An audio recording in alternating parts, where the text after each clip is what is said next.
Yes people, good morning, good afternoon, good evening to all of you. कैसे हैं सब लोग? होप सो आप सब लोग बहुत बढ़िया रहेंगे। मैं बता दूं, मैं भी बहुत अच्छा हूं। तो गाइस, आज से हम चालू करने वाले हैं आपके एग्जाम के लिए जो रिवीजन लेक्चर है वो। और मैं बता दूं, ये रिवीजन लेक्चर किसके लिए एप्लीकेबल है। तो अगर आप सीए फाइनल का एग्जाम दे रहे हैं मई सितंबर 2026 में या जनवरी 2027 में, तो आपके लिए ये रिवीजन लेक्चर रिलेवेंट है। एंड उसके साथ साथ में अगर आप सीएमए का एग्जाम दे रहे हैं, दैट इज द जून 2026 में या दिसंबर 2026 में, तो ये रिवीजन लेक्चर का हेल्प आपको मिलेगा। सर, ये वाले जो रिवीजन लेक्चर है ये अमेंडेड रहेंगे बाय द फाइनेंस एक्ट 2025। तो फाइनेंस एक्ट 2025 से जितने भी अमेंडमेंट हुए हैं वो अमेंडमेंट इस रिवीजन लेक्चर में ऑलरेडी इनकॉर्पोरेट हो जाएंगे। तो क्या सर हम ये रिवीजन लेक्चर देख लेते हैं तो क्या हमको अमेंडमेंट लेक्चर देखने की जरूरत है? Answer is no. अगर आप रिवीजन लेक्चर से देख लेते हैं तो आपको अमेंडमेंट लेक्चर देखने की जरूरत नहीं है। चलिए, उसके बाद में एक और क्वेश्चन ये आता है कि सर ये वाले रिवीजन लेक्चर में आप कौन सा प्रीवियस ईयर कवर करने वाले हैं। तो गाइस, जैसा कि मैंने आपको बताया, for your examination that finance act 2025 is applicable and finance act 2025 is applicable for the previous year 25-26 and assessment year 26-27। तो guys, whatever income you earn in the previous year 25-26 जिस पे आपको रिटर्न फाइल करना पड़ेगा in the assessment year 26-27, तो उसके लिए ये रिलेवेंट है करके, ठीक है। तो कुल मिला के एक बात समझिए, आपके एग्जाम के लिए हमेशा प्रीवियस ईयर 25-26 रहेगा, असेसमेंट ईयर 26-27 रहेगा। प्रीवियस ईयर 25-26 मींस 1 अप्रैल 2025 से लेके और 31 मार्च 2026 के बीच में जो इनकम कमाओगे उस पे आपको असेसमेंट ईयर में जाके रिटर्न फाइल करना है, असेसमेंट ईयर में जाके टैक्स पे करना है। तो असेसमेंट ईयर रहेगा जो कि आपका 1 अप्रैल 2026 से लेके और 31 मार्च 2027 तक रहेगा। एक चीज ध्यान रखना, हमेशा असेसमेंट ईयर है ना, that is the always 12 month का पीरियड रहेगा, लेकिन प्रीवियस ईयर आपका 12 मंथ से कम हो सकता है। ये कौन से केस में हो सकता है? अगर आपके प्रीवियस ईयर में इन बिटवीन द ईयर आपने कोई बिजनेस चालू किया है या नया सोर्स ऑफ इनकम आया है, तो उस पर्टिकुलर केस में आपका प्रीवियस ईयर वहां से स्टार्ट होगा जहां से आपका बिजनेस प्रोफेशन स्टार्ट होता है या न्यू सोर्स ऑफ इनकम आता है, वहां से स्टार्ट होगा और वो कंप्लीट हो जाएगा 31 March of the that previous year. So guys, यहां पे एक चीज समझना, मैं बता दूं, मैं ये जो आपके लिए जो रिवीजन लेक्चर अपलोड कर रहा हूं ना, ये वाले जो लेक्चर्स है ये मेरी लाइफ के सबसे ज्यादा अलग होने वाले हैं। व्हाई अलग होने वाले हैं? क्योंकि एक बात बताऊं, मैंने लास्ट में जो पढ़ाना चालू किया था दैट वाज 2012 ईयर। 2011 में आई qualified in the November 2011 exam. और जब मैं 2012 से पढ़ा रहा था तो मैं इनकम टैक्स एक्ट 1961 पढ़ा रहा था। और मैं बता दूं, this is the last time जब मैं रिवाइज करा रहा हूं इनकम टैक्स एक्ट 1961 के हिसाब से। For your examination income tax act 1961 applicable है। एंड गाइस, नेक्स्ट ईयर से हम जब पढ़ेंगे, ऑब्वियसली आप तो सीए बन जाओगे, सीएमए बन जाओगे, और उसके बाद जब आप सीखोगे तो वहां पे हम आपका इनकम टैक्स एक्ट 2025 पढ़ेंगे। और वहां पे प्रीवियस ईयर असेसमेंट ईयर का कॉन्सेप्ट ही नहीं है, there is a new concept is called tax year. But आपके एग्जाम के लिए आपको याद रखना है प्रीवियस ईयर 25-26, असेसमेंट ईयर 26-27। चलिए, उसके बाद में ये पर्सन का डेफिनेशन वगैरह CA final level, CMA final level पे नहीं आता है। उसके बाद में आगे बढ़ते अपन सीधा चलते हैं टैक्स रेट। सर, हमारे एग्जाम के लिए टैक्स रेट क्या है? तो अगर मैं टैक्स रेट की बात करूं तो there are two type of the tax rate, one is the general tax rate, one is the special tax rate. Guys, एक चीज समझना, जो जनरल टैक्स रेट्स होती है ना, जो स्लैब रेट्स होती है, वो जनरल टैक्स रेट दे रखी होती है फाइनेंस एक्ट में। तो जनरल टैक्स रेट जो आपके एग्जाम के लिए रिलेवेंट है that is given in the finance act 2025 में। और गाइस, जो स्पेशल टैक्स रेट होती है, जैसे लॉन्ग टर्म कैपिटल गेन 112 वाला 12.5% से टैक्सेबल होता है इन एक्सेस ऑफ द 1,25,000, या एलटीसीजी 112 वाला है वो 12.5% से टैक्सेबल होता है, एसटीसीजी 111A वाला 20% से टैक्सेबल होता है, विनिंग का इनकम आपका 30% से टैक्सेबल होता है। वो टैक्स रेट्स कहां दे रखी है? That is called special tax rate, और वो दे रखी है इनकम टैक्स एक्ट 1961 में। तो ध्यान रखना, जनरल टैक्स रेट है वो फाइनेंस एक्ट 2025 में दे रखी है, स्पेशल टैक्स रेट है वो आपके इनकम टैक्स एक्ट 1961 में दे रखी है। तो first let's start with the general tax rate. और आपके एग्जाम के लिए असेसमेंट ईयर 26-27 है। सर, जनरल टैक्स रेट क्या है? तो सबसे पहले बात करते हैं इन case of the individual HUF AOP BOI artificial juridical person. In case of individual HUF AOP BOI artificial juridical person, भले वो रेजिडेंट है या नॉन रेजिडेंट है, उनके लिए बेसिक एग्जेम्पशन इज 2,50,000 मींस 2,50,000 तक कोई टैक्स नहीं लगेगा। 250 to 5 lakh, 5%, 5 lakh to 10 lakh, 20% more than 10 lakh, 30%। So up to 2,50,000 is a basic exemption, 250 to 5 lakh, 5%, 5 lakh to 10 lakh, 20% more than 10 lakh, 30%। Now next part, in case of the senior citizen. Guys, senior citizen किसको बोलते हैं बताए? Senior citizen का मतलब सबसे पहली चीज, वो बंदा रेजिडेंट इंडिविजुअल होना चाहिए। तो पहली चीज, वो बंदा रेजिडेंट होना चाहिए एंड उसका एज 60 इयर्स या मोर हो गया है in the previous year but less than 80 years, तो उसको हम सीनियर सिटीजन बोलेंगे। सीनियर सिटीजन के केस में आपका जो बेसिक एग्जाम्शन है वो आपका 3 लाख रुपीस हो जाएगा। गाइस ये बेसिक एग्जाम्शन होता है ना, इसको लॉ में बेसिक एग्जाम्शन नहीं लिखा जाता, लॉ में इसको लिखा जाता है maximum amount which is not chargeable to tax, जिसको अपन MANCT बोलते हैं, maximum amount which is not chargeable to tax. So in case of the senior citizen यहां पे आपका basic exemption is 3 lakh, 3 lakh to 5 lakh, 5%, 5 lakh to 10 lakh, 20% more than 10 lakh, 30%। एक चीज समझना, यहां सीनियर सिटीजन का मतलब होता है कि रेजिडेंट इंडिविजुअल जिसका एज 60 इयर्स या उससे ज्यादा हो गया है इन द प्रीवियस ईयर। तो मैंने जैसा कि आपको बताया आपके एग्जाम के लिए प्रीवियस ईयर कौन सा है, previous year 25-26, that is start from 1 अप्रैल 2025 और एंड होगा 31 मार्च 2026 को। तो अगर इस पीरियड में किसी भी पर्सन का जो रेजिडेंट इंडिविजुअल है, गाइस एक बात बताओ, जैसे एक बंदा है जो दुबई में रहता है, उसका नाम है मिस्टर हबीबी, हबीबी दुबई में रहता है और वो नॉन रेजिडेंट है, उसकी एज 72 इयर्स है, then also he is not a senior citizen. Senior citizen होने के लिए सबसे पहली कंडीशन है कि वो बंदा रेजिडेंट इंडिविजुअल होना चाहिए और एज 60 इयर्स और मोर इन द प्रीवियस ईयर, उसको अपन बोलेंगे सीनियर सिटीजन। अब यहां पे एक चीज समझना, इस पर्टिकुलर प्रीवियस ईयर में वो बंदा अगर 60 इयर्स या उससे ज्यादा हो गया तो वो तुम्हारा सीनियर सिटीजन है। लेकिन एक चीज ध्यान रखना, अगर कोई पर्सन ऐसा है जो अपना 60th बर्थडे सेलिब्रेट कर रहा है, 60th बर्थडे सेलिब्रेट कर रहा है 1 अप्रैल 2026 को, 1 अप्रैल 2026 को अगर अपना 60th बर्थडे सेलिब्रेट कर रहा है तो भी ये माना जाएगा कि उसने 60 इयर्स ऑफ एज कंप्लीट कब कर दिया है, 31 मार्च 2026 को, और इसको करंट ईयर में higher basic exemption of the 3 lakh का बेनिफिट मिल जाएगा। क्योंकि जिस दिन आप अपना बर्थडे सेलिब्रेट कर रहे हो उस साल तो नया साल चालू हो गया ना, वो पर्टिकुलर ईयर तो लास्ट डे पे कंप्लीट हो जाता है। तो अगर ये अपना बर्थडे सेलिब्रेट कर रहा है 60th बर्थडे ऑन द 1 अप्रैल 2026 को, तो ये माना जाएगा कि 31 मार्च 2026 को उसने अपना particular age of the 60 years complete कर दिया है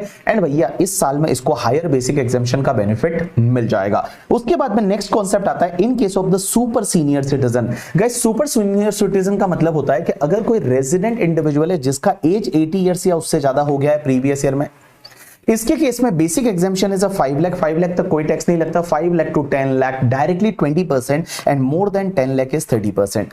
अब यहां पे एक और चीज समझना, इसमें भी सेम कॉन्सेप्ट लगेगा कि अगर वो सीनियर सिटीजन, वो जो रेजिडेंट इंडिविजुअल है वो अपना 80th बर्थडे सेलिब्रेट कर रहा है, 80th बर्थडे सेलिब्रेट कर रहा है 1 अप्रैल 2026 को, तो भी ये माना जाएगा कि उसने 80 इयर्स का एज कंप्लीट कर दिया है on the 31 March 2026 and he can claim the higher basic exemption of the 5 lakh rupees for the previous year 25-26 के लिए। वो बेटा हायर बेसिक एग्जाम्पशन है, 5 लाख का बेनिफिट ले सकता है।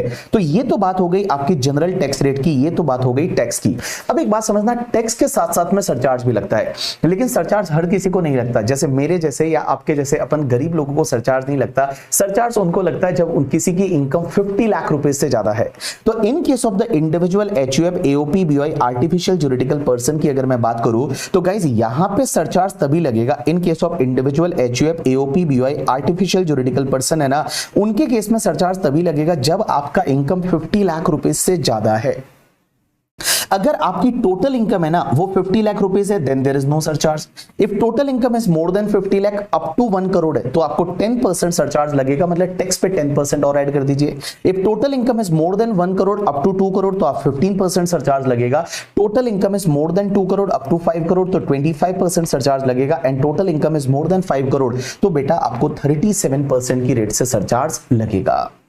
तो मैंने क्या बोला, देखो जो आपकी जनरल टैक्स रेट है, स्लैब रेट है 2,50,000, 3 लाख और 5 लाख वाला स्लैब रेट, उसके साथ में आपको सरचार्ज ऐड करना पड़ेगा, लेकिन सरचार्ज तभी ऐड करना है जब आपकी इनकम 50 लाख रुपीस से ज्यादा है। If your total income is up to 50 lakh rupees there is no surcharge. Total income more than 50 lakh up to 1 crore 10% surcharge, more than 1 crore up to 2 crore 15% surcharge, more than 2 crore up to 5 crore 25% surcharge and guys more than 5 crore then 37% की rate से surcharge लगेगा।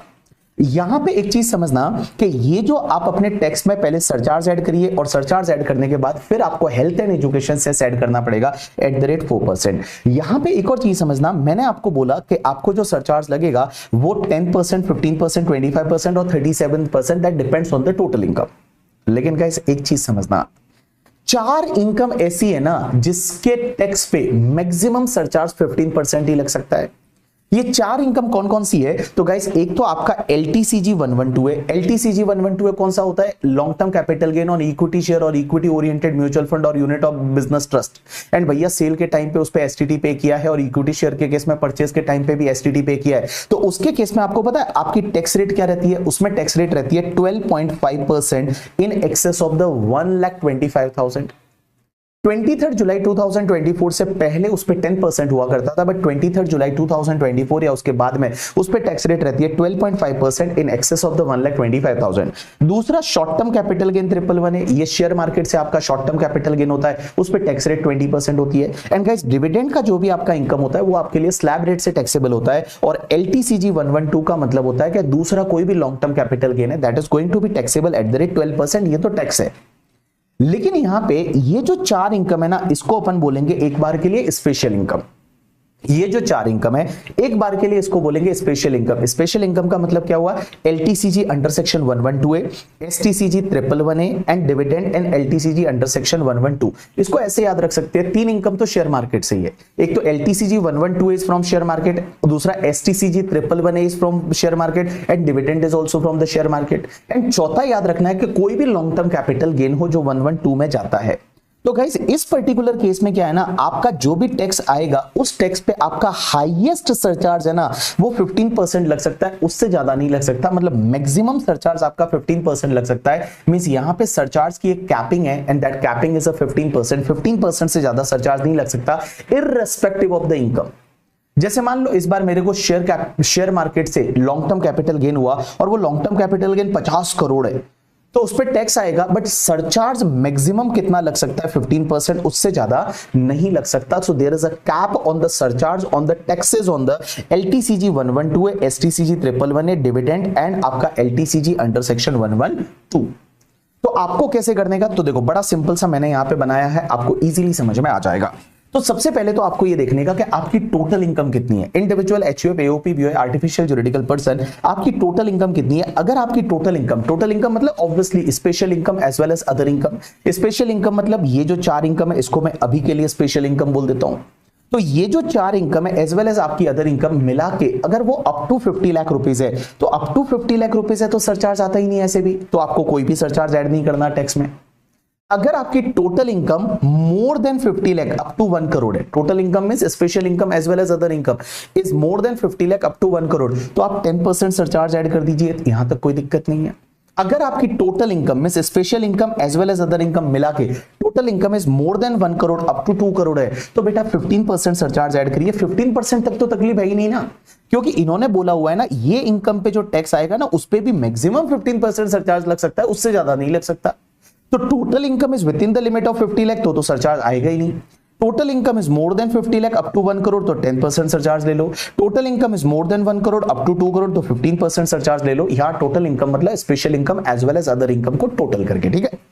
लेकिन guys अगर आपकी total income 2 crore से ज्यादा है तब आपको देखना पड़ेगा। अगर आपकी टोटल इनकम का मतलब स्पेशल इनकम और अदर इनकम दोनों को ऐड करने के बाद that is called total income. If total income is more than 2 crore ना, अगर टोटल इनकम जो है वो आपकी मोर देन 2 करोड़ है, तो total income more than 2 crore है, तो इसमें एक काम करो कि जो ये स्पेशल इनकम थी ना, इस स्पेशल इनकम पे जो भी टैक्स आएगा उस टैक्स पे आप मैक्सिमम सरचार्ज ले लीजिए 15%। इफ योर टोटल इनकम में special income plus other income जोड़ के अगर ये दोनों की टोटल करके 2 करोड़ से ज्यादा है, तो आप एक काम करो स्पेशल इनकम के टैक्स पे जो भी सरचार्ज आएगा वो आपको लेना है 15% मैक्सिमम। स्पेशल इनकम पे टैक्स निकालो, surcharge is 15%। Now what about the balance income के टैक्स पे सरचार्ज कितना लेना है? तो अब आपको ये देखना है कि आपकी बैलेंस इनकम कितनी है। बैलेंस इनकम का मतलब other income other than special income. Balance income is up to 2 crore. आपकी बैलेंस इनकम है वो अगर मान लो 2 करोड़ तक ही है, तो बैलेंस इनकम 2 करोड़ तक ही है, तो आप एक काम करो बैलेंस इनकम के टैक्स पे जो सरचार्ज आएगा वो आपको 15% लेना है। लेकिन balance income is more than 2 crore up to 5 crore, तो बैलेंस इनकम के टैक्स पे सरचार्ज जो आएगा वो आपको 25% लेना है, क्योंकि balance income is more than 2 crore and balance income is more than 5 crore, तो बैलेंस इनकम के टैक्स पे जो सरचार्ज आएगा ना वो आपको लेना है 37%। तो गाइस मैंने आपको कैसे बताया कि देखो गाइस हमेशा ध्यान रखना सरचार्ज कब लगता है, जब आपकी income individual HUF AOP BOI artificial juridical person की इनकम है वो अगर 50 लाख से ज्यादा है, अप टू 50 लाख है, there is no surcharge. If it is more than 50 lakh up to 1 crore surcharge is 10%, more than 1 crore up to 2 crore surcharge 15%, more than 2 crore up to 5 crore surcharge 25% and more than 5 crore surcharge 37%। लेकिन ध्यान रखना जो भी LTCG 112 है, STCG 111 है, dividend है and आपका LTCG 112 है, इसके टैक्स पे मैक्सिमम सरचार्ज 15% आ सकता है, उससे ज्यादा नहीं आएगा। मैक्सिमम सरचार्ज की कैपिंग है दैट इज द 15%। तो आप एक काम करो, सबसे पहले आपकी टोटल इनकम जो अदर इनकम है और स्पेशल इनकम है दोनों को मिला के up to 50 lakh there is no surcharge at all, more than 50 lakh up to 1 crore 10% surcharge, more than 1 crore up to 2 crore 15% surcharge, but more than 2 crore तो देखो स्पेशल इनकम के टैक्स पे आप सरचार्ज ले लो 15%, अदर इनकम के tax पे surcharge कितना आएगा, अदर इनकम कितना है, other income is within the limit of the 2 crore, तो अदर इनकम के टैक्स पे सरचार्ज है वो आप 15% ले लीजिए, but other income is more than 2 crore up to 5 crore, then other income के टैक्स पे सरचार्ज है वो 25% ले लीजिए and other income is more than 5 crore, तो अदर इनकम के टैक्स पे सरचार्ज है वो 37% ले लीजिए। So this is concept called surcharge. अब गाइस यहां पे एक और चीज समझना, मैंने आपको यहां पे इस टेबल में दे रखा है और गाइस यहां पे बहुत सारे एग्जांपल दे रखे हैं, ये एग्जांपल अगर आप देखोगे तो आपका काम बन जाएगा। अब एक बात समझना गाइस, मैंने आपको बताया individual HUF AOP BOI artificial juridical person के लिए ये आपकी टैक्स रेट रहेगी, this is the general tax rate. अब एक चीज समझना, क्या individual HUF AOP BOI artificial juridical person है ये अल्टरनेट टैक्सेशन रिजिम ले सकते हैं क्या? अल्टरनेट टैक्सेशन का रिजिम का मतलब होता है new taxation regime, answer is yes, ले सकते हैं करके, ठीक है। एंड गाइस यहां पे न्यू टैक्सेशन रिजिम मैं क्या करूंगा, पहले नॉर्मल पढ़ाया, अब मैं आपको सीधा न्यू टैक्सेशन रिजिम साथ साथ में पढ़ाते जाऊंगा। तो मैं चलता हूं न्यू टैक्सेशन रिजिम जिसको बोला जाता है 115 बीएसी। तो 115 बीएसी क्या बोलता है, in case of the individual HUF AOP BOI artificial juridical person, इनके केस में 115 बीएसी है जिसको अपन न्यू टैक्सेशन रिजिम बोलते हैं। ये कहां लगेगा, individual HUF AOP BOI artificial juridical person, ये कोऑपरेटिव सोसाइटी के केस में नहीं लगता। अदर देन कोऑपरेटिव सोसाइटी को छोड़ के, क्योंकि एओपी बीओआई भी कोऑपरेटिव सोसाइटी में आती है, कोऑपरेटिव सोसाइटी एओपी बीओआई में आता है, तो कोऑपरेटिव सोसाइटी को छोड़ के बाकी individual HUF AOP BOI artificial juridical person के केस में लगेगा। लेकिन सर एक बात बताइए, यहां पे रेजिडेंट या नॉन रेजिडेंट, गाइस ये जो 115 बीएसी है ना, अगर आप रेजिडेंट है या नॉन रेजिडेंट है उससे कोई फर्क नहीं पड़ता, दोनों को मिलता है new taxation regime 115 BAC. 115 BAC अगर आप लेते हैं तो यहां पे आपकी टैक्स रेट क्या हो जाएगी, अप टू 4 लाख तक there is no tax at all. Nirmala Sitharaman ji ने मजा करा दिया, अप टू 4 लाख कोई भी टैक्स नहीं लगेगा। 4 लाख टू 8 लाख है वो 5%, 8 लाख टू 12 लाख है 10%, 12 लाख टू 16 लाख है वो आपका 15%, 16 लाख टू 20 लाख है 20%, 20 लाख टू 24 लाख है 25% एंड 24 लाख के ऊपर वाला जितना भी इनकम रहेगा उस पर 30%। कैसे स्लैब को याद रखना है, तो गाइस यहां पे आप 4 लाख रुपए ऐड करते जाइए और यहां पे आप 5% ऐड करते जाइए, और एक चीज ध्यान रखिए कि 24 लाख के ऊपर वाला जो भी आपका इनकम रहेगा उस पे आपका 30% की रेट से टैक्स आ रहा है। तो up to 4 lakh is a no tax, that is called basic exemption. 4 lakh to 8 lakh 5%, 8 lakh to 12 lakh 10%, 12 lakh to 16 lakh 15%, 16 lakh to 20 lakh 20%, 20 lakh to 24 lakh 25% and 24 lakh के ऊपर वाला जितना भी इनकम रहेगा उस पे आपका 30% की रेट से टैक्स लगेगा। लेकिन सर ये तो बात होगी, what about the special rates of income, तो स्पेशल रेट्स ऑफ इनकम है वो स्पेशल रेट से ही टैक्सेबल होती रहेगी। जैसे एलटीसीजी 112 है तो वो आपका 12.5% इन एक्सेस ऑफ द 1,25,000। अगर एलटीसीजी 112 है तो 12.5%, एसटीसीजी 111 है तो उस पर्टिकुलर केस में वो 20% से टैक्सेबल होता रहेगा। विनिंग का इनकम है वो 30% से टैक्सेबल होता रहेगा। तो जो आपकी other special rates of income है वो स्पेशल रेट से ही टैक्सेबल होगी। लेकिन सर एक बात बताओ, जब ये 115 बीएसी सेक्शन है, ये section that is new taxation regime, तो सर सरचार्ज लगेगा? यस बिल्कुल सरचार्ज लगेगा। सरचार्ज जैसा अभी मैंने सिखाया था वैसा का वैसा, मींस आपकी इनकम अप टू 50 लाख है, there is no surcharge. 50 lakh to 1 crore है 10%, 1 करोड़ टू 2 करोड़ है तो आपका 15% सरचार्ज एंड 2 करोड़ के ऊपर है तो 25% सरचार्ज। यहां जब आप न्यू टैक्सेशन रिजिम लेते हैं ना तो गाइस 37% वाला सरचार्ज हिट नहीं करता है। ये जो 37% वाला सरचार्ज है ना, ये हिट नहीं करता है। मतलब 37% वाला सरचार्ज है वो ओल्ड टैक्सेशन रिजीम में है। न्यू टैक्सेशन रिजीम जब आप 115 बीएसई लेते हो तो 25% तक यहां सरचार्ज लगता है। मींस 2 करोड़ के ऊपर जितना भी इनकम है तो आपका 2 करोड़ के ऊपर है तो आपको 25% सरचार्ज लग जाएगा। 37% वाला सरचार्ज हिट नहीं करता है। तो हम लोग क्या बोलते हैं पता है, जब मैक्सिमम मार्जिनल रेट की बात आती है हमारे इनकम टैक्स में, फाइनल में बहुत सारी जगह एमएमआर की बात आएगी, मैक्सिमम मार्जिनल रेट। तो मैक्सिमम मार्जिनल रेट क्या होता है? तो अगर आप ओल्ड टैक्सेशन रिजीम में जाते हैं तो 30%, हाईएस्ट सरचार्ज कितना 37% and 4% as a health and education cess, तो 42.744% आता है I think. So 42.744% that is maximum marginal rate in the old taxation regime. But अगर आप न्यू में जाते हैं तो 30% is a tax rate, highest surcharge can be the 25%. So 25% is the highest surcharge and 4% health and education cess. तो आप देखोगे तो 39% है वो maximum marginal rate new taxation regime में आता है। लेकिन सर एक बात बताइए, आप बोल रहे हैं 37% सरचार्ज नहीं लगेगा, नहीं लगेगा। लेकिन सर अभी जो आपने बताया था कि वो स्पेशल इनकम होती है तो उसमें एक सरचार्ज की मैक्सिमम कैप लगा रखी है 15% की, वो यहां पे भी एप्लीकेबल है या नहीं? आंसर इज यस, वो यहां पे भी एप्लीकेबल है। मतलब इसमें भी अगर वो long term capital gain 112A वाला है या 112 वाला है या short term capital gain 111A वाला है, डिविडेंड है, तो उसके टैक्स पे जो मैक्सिमम सरचार्ज है ना वो आपका 15% ही लगेगा। ये कॉन्सेप्ट यहां पे भी अप्लाई है। आंसर इज यस, वो यहां पे भी अप्लाई है। अब एक और चीज समझना, जब आप ये न्यू टैक्सेशन रिजीम लेते हैं ना 115 बीएसई वाला, तो उस पर्टिकुलर केस में आपको जो है वो एएमटी नहीं लगता। एएमटी का मतलब होता है अल्टरनेट मिनिमम टैक्स। ये अल्टरनेट मिनिमम टैक्स वाला टॉपिक नहीं लगता। सर एएमटी नहीं लगता, लेकिन अगर पुराना कोई एएमटी क्रेडिट पड़ा है तो उसका क्या करेंगे? तो एएमटी क्रेडिट अगर तुम्हारा पुराना पड़ा है तो वो लैप्स हो जाएगा, उसका कुछ भी नहीं होगा। अगर पुराना एएमटी क्रेडिट पड़ा है तो वो एएमटी क्रेडिट आपका लैप्स हो जाएगा, उसका कुछ भी नहीं होगा। तो भैया आपको अगर पुराना, अगर मान लो आपको एएमटी क्रेडिट पड़ा है तो उस पर्टिकुलर केस में वो एएमटी क्रेडिट क्या हो जाएगा? आपका लैप्स हो जाएगा। अब एक और चीज समझना, अगर आप ये न्यू टैक्सेशन रिजीम चाहते हैं, आजकल तो ये डिफॉल्ट टैक्सेशन रिजीम है, इसको डिफॉल्ट टैक्सेशन रिजीम बोलते हैं। जब न्यू टैक्सेशन रिजीम चाहते हैं तो आपको कुछ आहुतियां देनी पड़ेगी, कुछ बलिदान देने पड़ेंगे, कुछ सैक्रिफाइसेस करने पड़ेंगे।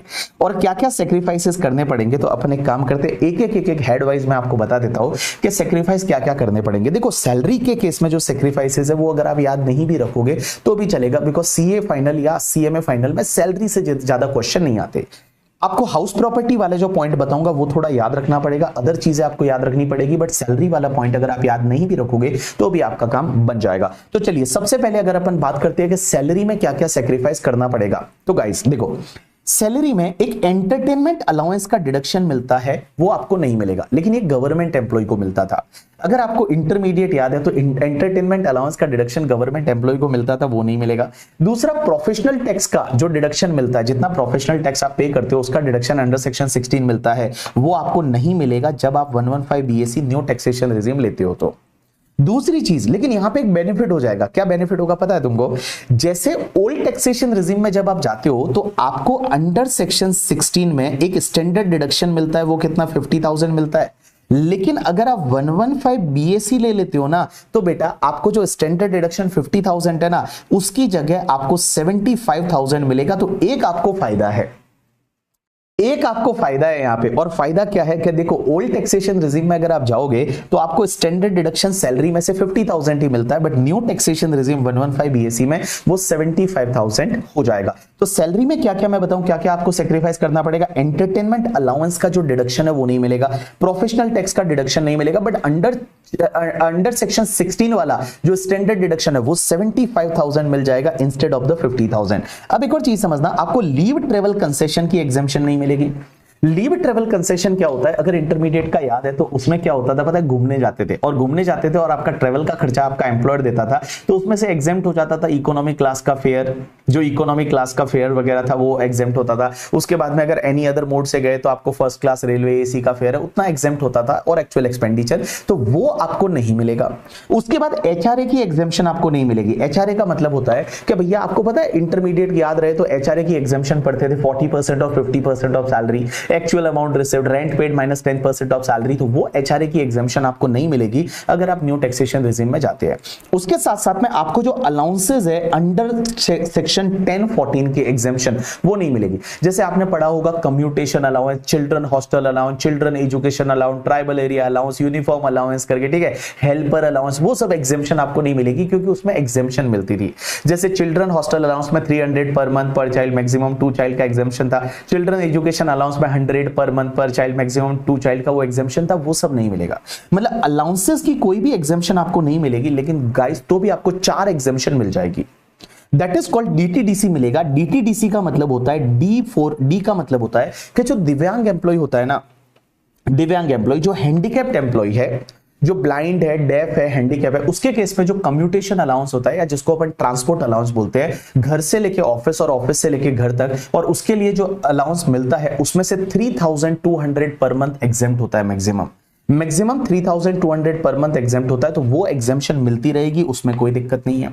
उसके बाद टी का मतलब होता है travelling on tour allowance, D का मतलब होता है डेली अलाउंस, और सी का मतलब होता है कन्वेंस अलाउंस। तो गाइज ये जो होते हैं ना, आपका tour allowance, daily allowance and convince allowance, ये जितना मिलता है उसमें से जितना आपने एक्चुअल में खर्चा किया वो एग्जेम्प्ट हो जाता है। जितना आपने खर्चा किया वो एग्जेम्प्ट हो जाता है। तो जितना आपने खर्चा किया वो एग्जेम्प्ट हो जाता है, तो क्या ये एग्जेम्पशन मिलेगी? आंसर इज यस, ये आपको एग्जेम्पशन मिल जाएगी। तो इन सिंपल वर्ड में आपको बताऊं कि यहां पे कोई भी अलाउंसेस की एग्जेम्पशन नहीं मिलेगी। अलाउंसेस जो मिलेंगे वो सब टैक्सेबल हो जाएंगे, लेकिन इसके 4 एक्सेप्शन है, that is DTDC. One is the दिव्यांग एम्प्लॉय को कम्यूटेशन अलाउंस मिलता है, तो उसमें एग्जेम्प्ट मिलेगा 3200 पर मंथ तक। उसके बाद में दूसरा travelling on tour allowance, daily allowance and convince allowance. इसमें क्या होता है कि जितना आप एक्चुअल में एक्सपेंडिचर करते हो वो एक्चुअल एक्सपेंडिचर आपका एग्जेम्प्ट होता है, तो वो एग्जेम्पशन आपको मिल जाएगी। उसके साथ साथ में एक चीज ध्यान रखना, आपने इंटरमीडिएट में एक पढ़ा था कि आपको ऑफिस में जब लंच दिया जाता है तो फ्री मील का फैसिलिटी मिलता है, और वो फ्री मील का फैसिलिटी अप टू ₹50 एग्जेम्प्ट होता है। ये एग्जेम्पशन भी आपको नहीं मिलेगी। ये फ्री मील अप टू ₹50 वाला है, ये एग्जेम्पशन का बेनिफिट आपको नहीं मिलेगा अगर आप न्यू टैक्सेशन रेजिम में जाते हो। ये तो बात हो गई सैलरी की।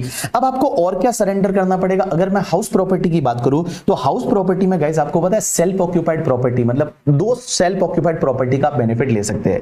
और सेल्फ ऑक्यूपाइड प्रॉपर्टी में आपको जो 2 लाख रुपीस का इंटरेस्ट है या 30,000 का, अगर रिपेयर रिनोवेशन के लिए लोन लिया था तो 30,000, परचेज कंस्ट्रक्शन के लिए लिया तो 2 लाख, ये आपको बेनिफिट नहीं मिलेगा। मींस जो सेक्शन 24B में आपको इंटरेस्ट का डिडक्शन मिलता है वो नहीं मिलेगा। 24B में सेल्फ ऑक्यूपाइड प्रॉपर्टी के केस में इंटरेस्ट का डिडक्शन नहीं मिलेगा, तो अब आपका सेल्फ ऑक्यूपाइड प्रॉपर्टी का इनकम निल होगा। इन केस ऑफ द 115 BAC आप सेल्फ ऑक्यूपाइड प्रॉपर्टी में इंटरेस्ट का डिडक्शन आप नहीं ले सकते, तो क्या होगा? आपका निल हो जाएगा। लेकिन लेट आउट प्रॉपर्टी है या deem to be let out property है, तो उसमें आपको इंटरेस्ट का डिडक्शन मिलेगा। आंसर इज यस, मिलेगा। लेकिन गाइस एक चीज ध्यान रखना, अगर उसमें लेट आउट प्रॉपर्टी और deem to be let out property है उसमें इंटरेस्ट का डिडक्शन मिलेगा, लेकिन लेट आउट प्रॉपर्टी या deem to be let out property की वजह से हाउस प्रॉपर्टी हेड में कोई लॉस आया, तो हाउस प्रॉपर्टी हेड का लॉस किसी और हेड से सेट ऑफ आप नहीं कर सकते। नॉर्मली क्या होता है, हाउस प्रॉपर्टी हेड का लॉस है वो किसी और हेड से सेट ऑफ कर सकते हैं अप टू 2 लाख रुपीस। लेकिन गाइस अगर आप 115 BAC लेते हैं तो हाउस प्रॉपर्टी हेड का जो लॉस है वो किसी और हेड से सेट ऑफ नहीं होगा, एंड गाइस वो लॉस आपका कैरी फॉरवर्ड भी नहीं होगा।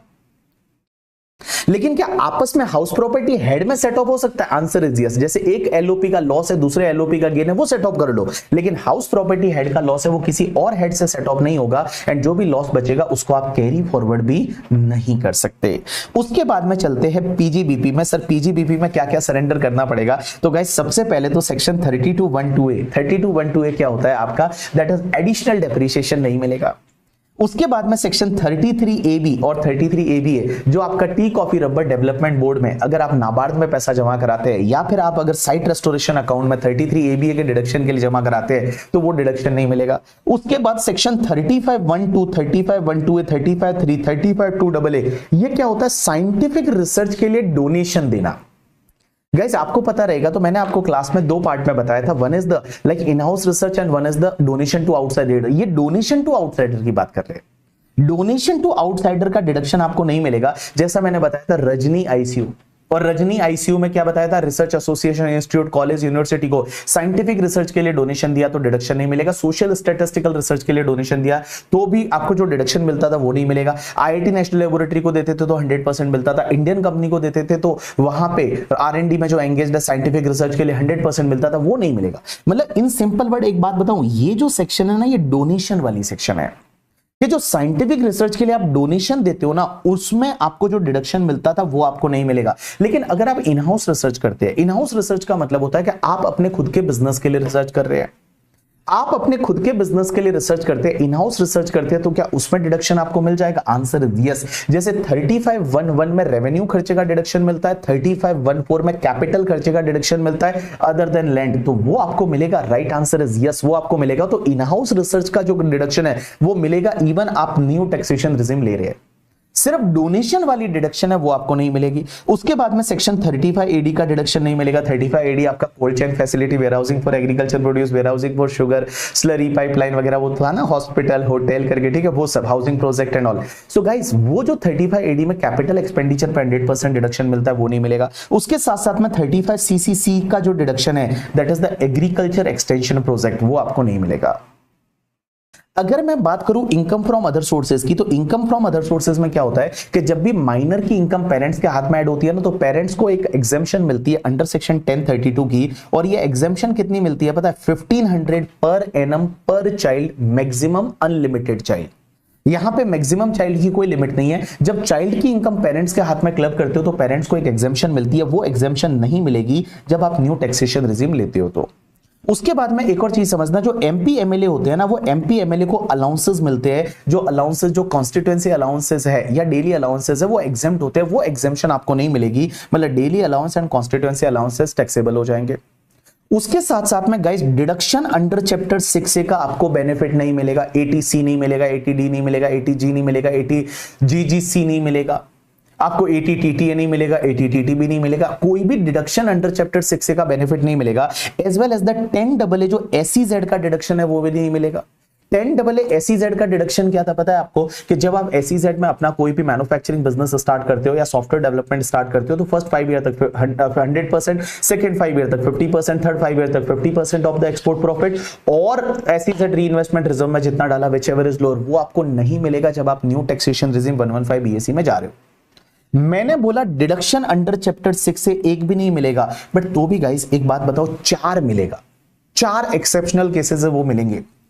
वन इज द 80JJAA, जामत आओ राजा। जब आप न्यू एम्प्लॉय रिक्रूट करते हो तो 80JJAA क्या होता है, अगर आपको याद रहेगा तो, अगर आपका बिजनेस है और आपका ऑडिट होता है और आप न्यू एम्प्लॉय को रिक्रूट करते हो। न्यू एम्प्लॉय का मतलब क्या होता है कि अगर पहला साल ही बिजनेस का है तो जितने एम्प्लॉय रिक्रूट करोगे वो न्यू है। बट अगर मान लो सबसीक्वेंट ईयर है तो जितना overall increment in the number of employee हुआ, that is called new employee. तो न्यू एम्प्लॉय को जब आप रिक्रूट करते हो तो उनके लिए जितना सैलरी है वो सैलरी पहले 100% पीजीबीपी में ले लो, और उसके बाद 30% का डिडक्शन आपको 80JJAA में मिल जाता है। और उसमें 4 कंडीशन थी कि वो 240 डेज या उससे ज्यादा वर्क करना चाहिए उसके साथ में। लेकिन अगर वो manufacturing of the footwear, apparels या लेदर में है तो 150 डेज हो जाएगा। वो आरपीएफ में पार्टिसिपेट करना चाहिए, उसका सैलरी 25,000 से ज्यादा नहीं होना चाहिए, और सैलरी जो है वो अकाउंट पे, चेक अकाउंट पे, demand draft, any mode of electronic clearing system से पे होना चाहिए। अगर ये ऑल कंडीशन सेटिस्फाइड होती है तो 80JJAA मिलेगा। तो गाइज एक बात बताऊं, ये जो है ना न्यू टैक्सेशन रिजिम में भी मिलेगा। दूसरा 80CCD2 मिलेगा एंड 80CCH2 मिलेगा। ये 80CCD2 और 80CCH2 क्या होता है कि अगर आपका एम्प्लॉयर है और वो एम्प्लॉयर अगर एनपीएस में पैसा डालता है, एनपीएस का मतलब होता है न्यू पेंशन स्कीम, और एनपीएस में एम्प्लॉयर पैसा डालता है तो एम्प्लॉय के हाथ में पहले वो सैलरी हेड में टैक्सेबल हो जाता है, और एम्प्लॉय उसका डिडक्शन 80CCD2 में ले सकता है। कितना ले सकता है पता है? जितना एम्प्लॉयर का कंट्रीब्यूशन था और 10% of salary, which ever is lower. लेकिन गाइस 10% की जगह 14% हो जाता है जब एम्प्लॉय 115 BAC ले रहा है, या फिर employ central government, state government का है, तो वहां पे 14% ऑफ सैलरी हो जाता है। 80CCH2 क्या होता है कि गाइस आपको पता है जो अपने इंडिया में अग्निवीर, तो अग्निवीर स्कीम में क्या है, अग्निपथ कॉर्पस फंड बनाया है और उसमें सेंट्रल गवर्नमेंट कंट्रीब्यूशन करती है। तो सेंट्रल गवर्नमेंट ने जो कंट्रीब्यूशन किया वो अग्निवीर के हाथ में पहले तो टैक्सेबल कर दो अंडर द हेड सैलरी, और उसके बाद अग्निवीर उसका डिडक्शन ले सकता है अंडर सेक्शन 80CCH2। तो CCH2 में वो 100% डिडक्शन ले लेगा जितना गवर्नमेंट ने कंट्रीब्यूट किया था। उसके बाद एक सेक्शन होती है 80LA। 80LA क्या बोलती है बताए? कि अगर आपका आईएफएससी में लोकेटेड यूनिट है, इंटरनेशनल फाइनेंशियल सर्विस सेंटर में, तो गाइस वहां पे 10 इयर्स तक टैक्स नहीं लगता, तो वहां पे 80 LA का डिडक्शन मिल जाता है। तो ये 80 LA का डिडक्शन मिल जाएगा भले आप न्यू टैक्सेशन रिजीम ले रहे हैं। तो मैंने क्या बोला, जब आप 115 BAC ले रहे हैं, ये इंडिविजुअल HUF AOP भी है, आर्टिफिशियल जुरिडिकल पर्सन 115 BAC ले रहे हैं, तो उस पर्टिकुलर केस में डिडक्शन चैप्टर में कोई डिडक्शन नहीं मिलेगा एक्सेप्ट 4, 80 JJAA मिलेगा, 80 LA मिलेगा, 80 CCD2 और 80 CCH2 है वो मिल जाएगा। अब एक और चीज समझना, जब गाइस आप ये न्यू टैक्सेशन रिजीम लेते हैं ना 115 BAC वाला, जब ये 115 BAC वाला जब न्यू टैक्सेशन रिजीम लेते हैं, तो एक चीज ध्यान रखना, जब आप ये न्यू टैक्सेशन रिजीम लेते हैं ना, तो ये सब डिडक्शन के बेनिफिट आपको, डिडक्शन एग्जेम्पशन जो है ये सब आपको नहीं मिलेगा। उसके साथ साथ एक चीज ध्यान रखना, अगर इनकी वजह से पुराना तुम्हारा कोई लॉस है या अनएब्सॉर्ब डेप्रिसिएशन है तो वो भी आपको नहीं मिलेगा। मींस वो सेट ऑफ कैरी फॉरवर्ड करने को नहीं मिलेगा, वो लैप्स हो जाएगा। वापस बोल रहा हूं, अगर इनकी वजह से, इन डिडक्शन की वजह से अगर तुम्हारा पुराना कोई अनएब्सॉर्ब डेप्रिसिएशन है या पुराना कोई लॉस है तो वो तुम्हारा लैप्स हो जाएगा, वो भी आपको सेट ऑफ कैरी फॉरवर्ड करने को नहीं मिलेगा। जैसे मैं एक एग्जांपल लेता हूं, एसएससी 115 BAC अभी ले रहा है और उसका पुराना कोई 35 AD का बिजनेस का, होटल का, जो 2 स्टार और अबव कैटेगरी का है, उसका लॉस चला रहा है और वो लॉस तो अनलिमिटेड ईयर्स तक कैरी फॉरवर्ड होता है। लेकिन जैसे ही आपने ये लिया 115 BAC तो वो लॉस लैप्स हो जाएगा, अब वो लॉस को आप सेट ऑफ कैरी फॉरवर्ड नहीं कर सकते। या गाइस अगर मान लो पुराना आपका सेल्फ ऑक्यूपाइड प्रॉपर्टी का कोई लॉस बचा है, क्योंकि सेल्फ ऑक्यूपाइड प्रॉपर्टी का, हाउस प्रॉपर्टी का लॉस है, तो अब यहां सेल्फ ऑक्यूपाइड प्रॉपर्टी के केस में तो इंटरेस्ट अलाउ ही नहीं होता। और पुराना अगर मान लो सेल्फ ऑक्यूपाइड प्रॉपर्टी का लॉस था तो वो इंटरेस्ट की वजह से था, और वो अगर इंटरेस्ट की वजह से लॉस था तो वो वाला लॉस अब आप सेट ऑफ नहीं कर सकते, वो आपका लैप्स हो जाएगा। या फिर पुराने अनएब्सॉर्ब डेप्रिसिएशन में एडिशनल डेप्रिसिएशन की वजह से है, तो जो तुम्हारा अनएब्सॉर्ब डेप्रिसिएशन है उसमें एडिशनल डेप्रिसिएशन की वजह से, क्योंकि अब तो एडिशनल डेप्रिसिएशन नहीं मिलता, बट अनएब्सॉर्ब डेप्रिसिएशन में जो एडिशनल डेप्रिसिएशन वाला पार्ट है वो भी आपको अलाउ नहीं होगा। इन सिंपल वर्ड वो आपका लैप्स हो जाएगा। यू गॉट माय पॉइंट और नॉट? यस। अब एक और चीज समझना सर, क्वेश्चन यहां पे ये आता है कि सर ये 115 BAC वाली जो है न्यू टैक्सेशन रिजीम, गाइस अभी मैं बता दूं ये डिफॉल्ट टैक्स रिजीम है। डिफॉल्ट टैक्स रिजीम का मतलब जब कुछ नहीं बोला है तो individual HUF AOP BOI artificial juridical person को यही लेना है। 115 BAC is a default taxation regime. Default का मतलब होता है it is a factory setting. तो फैक्ट्री सेटिंग ये है, अगर आपको ये नहीं चाहिए तो फिर आप ऑप्ट आउट करो 115 BAC और ओल्ड टैक्सेशन रिजीम में जाओ जहां पे स्लैब रेट वो 2,50,000 वाला है। अगर आपको ये नहीं चाहिए, मतलब 115 BAC नहीं चाहिए, तो आपको इससे ऑप्ट आउट करना पड़ेगा और आपको ओल्ड टैक्सेशन रिजीम में जाना पड़ेगा, या जिसको अपन नॉर्मल टैक्सेशन रिजीम बोल सकते हैं या ऑप्शनल टैक्सेशन रिजीम बोल सकते हैं। बट गाइज ये जो है ना, it is your default tax regime. कुछ नहीं बोला तो ये आपको लेना ही पड़ेगा। अब क्वेश्चन ये आता है कि सर एक बात बताओ, इस साल हमको अच्छा लग रहा था 115 BAC, बहुत बढ़िया स्लैब रेट है, तो इस साल हमने 115 BAC ले लिया, डिफॉल्ट टैक्सेशन रिजीम में रिटर्न फाइल किया, 115 BAC लिया, बट नेक्स्ट ईयर हम इससे ऑप्ट आउट करना चाहते हैं, तो क्या कर सकते हैं या नहीं? राइट आंसर इज यस, आप कर सकते हैं। इस साल आपने 115 BAC ले लिया, अगले साल आपको चाहिए 115 BAC नहीं लेना, अगले साल आप normal taxation regime, old taxation regime में जाना चाहते हैं, जा सकते हैं, बिल्कुल जा सकते हैं। उसके अगले साल वापस 115 BAC लेना चाहते हैं, डिफॉल्ट टैक्सेशन रिजीम, क्या ले सकते हैं? आंसर इज यस, ले सकते हैं। तो हर साल आप चेंज कर सकते हैं, कोई दिक्कत नहीं है। कुछ नहीं बोला है तो डिफॉल्ट टैक्स रिजीम करके, ठीक है। अब एक चीज समझना, लेकिन गाइस इसका एक एक्सेप्शन है, दैट इज अगर आपका PGBP का इनकम है, अगर आपका PGBP का इनकम है, एंड गाइस आपने अगर 115 BAC जो डिफॉल्ट टैक्सेशन रिजीम है उससे ऑप्ट आउट किया और ओल्ड टैक्सेशन रिजीम में गए, तो आपको ओल्ड ही फॉलो करना है। लेकिन अगर आप न्यू में आए, तो गाइस एक बात बताऊं, जब तक आप ओल्ड में नहीं जा सकते जब तक कि आपका बिजनेस है। तो इन सिंपल वर्ड देखो गाइस, अगर आपने ऑप्ट आउट किया और आप ओल्ड में गए, देन आप ओल्ड ही फॉलो करिए। लेकिन एक बार भी अगर आपने न्यू फॉलो कर दिया तो गाइस वापस आप ऑप्ट आउट नहीं कर सकते जब तक कि आपका बिजनेस का इनकम है। जब तक कि आपका बिजनेस का इनकम है तब तक आप जो है वो वापस ऑप्ट आउट करके ओल्ड में नहीं जा सकते हैं। यू गॉट माय पॉइंट और not? You understood my point और not? Yes sir, we have understood your point. अब एक और चीज समझना गाइस, अगर आपको डिफॉल्ट टैक्स रिजीम आपका यही है, अगर आपको ओल्ड में जाना है तो आपको ऑप्ट आउट करना पड़ेगा। और ये ऑप्ट आउट कब तक कर सकते हैं पता है? रिटर्न फाइलिंग की ड्यू डेट से पहले पहले। एक चीज ध्यान रखना, अगर आप लेट रिटर्न फाइल कर रहे हो तो आपको न्यू टैक्सेशन रिजीम ही लेना पड़ेगा। अगर आप लेट रिटर्न फाइल कर रहे हो तो न्यू टैक्सेशन रिजीम ही लेना पड़ेगा, क्योंकि अगर ओल्ड में जाना है तो आपको ऑप्ट आउट करना पड़ेगा। और ऑप्ट आउट कब तक करना पड़ता है? रिटर्न फाइलिंग की ड्यू डेट से पहले पहले आपको ऑप्ट आउट करना पड़ता है। और ऑप्ट आउट करने के लिए अगर आपको याद रहेगा तो एक फॉर्म फाइल करते थे करके, ठीक है। ऑफिस में आप लोगों ने एक फॉर्म फाइल किया था और वो फॉर्म कौन सा था आपको तो याद ही रहेगा, 10IEA करके। तो 10IEA करके एक फॉर्म होता था और वो फॉर्म फाइल करते हैं। तो उस पर्टिकुलर केस में क्या होता है, आप इससे ऑप्ट आउट कर लेते हैं। चलो अब एक और चीज समझना, एक इंटरेस्टिंग डिस्कशन चालू करते हैं, that is related to the rebate under section 87A, क्योंकि इसमें आया है इस बार बढ़िया वाले अमेंडमेंट्स। तो देखो पहले अपन बात करते हैं ओल्ड टैक्सेशन रिजिम। जब आप ओल्ड टैक्सेशन रिजिम में जाते हैं तो आपकी स्लैब रेट क्या होता है, up to 2,50,000 there is no tax, 250 to 5 lakh, 5% 5 lakh to 10 lakh, 20% more than 10 lakh 30%। Senior citizen के केस में 3 लाख का basic exemption, super senior citizen के केस में 5 लाख का। लॉ मेकर्स ये बोलते हैं 87A का रिबेट मिलेगा अगर आप रेजिडेंट इंडिविजुअल हैं एंड आपकी total income up to 5 lakh है। तो यहां दो कंडीशन सेटिस्फाइड करनी पड़ेगी। पहली कंडीशन आप रेजिडेंट इंडिविजुअल है तो ही रिबेट मिलेगा, और दूसरी कंडीशन आपकी total income should be with in the limit of the 5 lakh. दो कंडीशन, आप रेजिडेंट इंडिविजुअल है और आपकी टोटल इनकम है वो अप टू 5 लाख है, तो आपको रिबेट कितना मिलेगा, 100% ऑफ द टैक्स पेबल और 12,500 whichever is lower. And guys ये रिबेट आपको जो लेना है ना, ये health and education cess add करने से पहले लेना है। जैसे मैंने यहां पे एग्जांपल लिया, एक बंदा है जिसका नाम है miss Sneha. Sneha resident individual है जिनकी एज 24 ईयर्स है। अब उसके केस में क्या हुआ पता है कि उसकी टोटल इनकम है वो 4,40,000 है।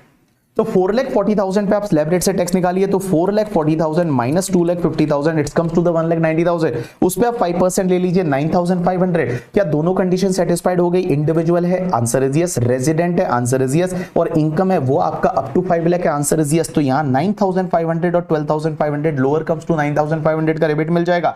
हेल्थ एंड एजुकेशन सेस वगैरह कुछ भी नहीं आएगा, कुछ भी टैक्स नहीं लगा। लेकिन जैसे गाइस यहां पे स्नेहा की इनकम 5,07,000 है, तो 5,07,000 पे आप टैक्स निकाल दीजिए और टैक्स कैलकुलेट करके, और आप रिबेट मिलेगा ही नहीं मिलेगा। रिबेट तभी मिलता है जब आपकी टोटल इनकम कितनी होनी चाहिए, up to the 5 lakh. Up to 5 lakh है तो लीजिए यहां पे आपकी टोटल इनकम 5,07,000 है, तो यहां पे आपको रिबेट नहीं मिलेगा और आपका टैक्स कितना आएगा, 14,456 है, वो आपका टैक्स आ जाएगा including health and education cess. आप बोलोगे सर यहां तो कुछ गलत हो रहा है। गलत क्या हो रहा है कि सर यहां पे देखिए कि हमारी इनकम जो बढ़ रही है वो 5 लाख के ऊपर 7,000 बढ़ रही है, क्योंकि 5 लाख ही होता तो टैक्स नहीं लगता, रिबेट मिल जाता पूरा 12,500 का। बट सर यहां पे 7,000 इनकम बढ़ रही है और उसकी वजह से टैक्स है वो 14,456 बढ़ रहा है। तो क्या यहां पे कोई मार्जिनल रिलीफ मिलेगा क्या? Answer is no, there is no marginal relief at all. मिस कुल मिला के भैया आपको 14,456 टैक्स भरना ही पड़ेगा। तो गाइस यहां कोई मार्जिनल रिलीफ नहीं है if your income is more than 5 lakh and 5 rupees also, क्योंकि 5 रुपीज है तो राउंड ऑफ होकर 10 हो जाएगा। तो 5 लाख 5 रुपीज है, क्योंकि 4 होगा तो 5 लाख हो जाएगा ना। तो 5 लाख है तो आप ये रिबेट ले सकते हो। अगर 5 लाख 5 रुपीज भी हुआ ना तो आपको ये रिबेट अंडर सेक्शन 87A नहीं मिलेगा।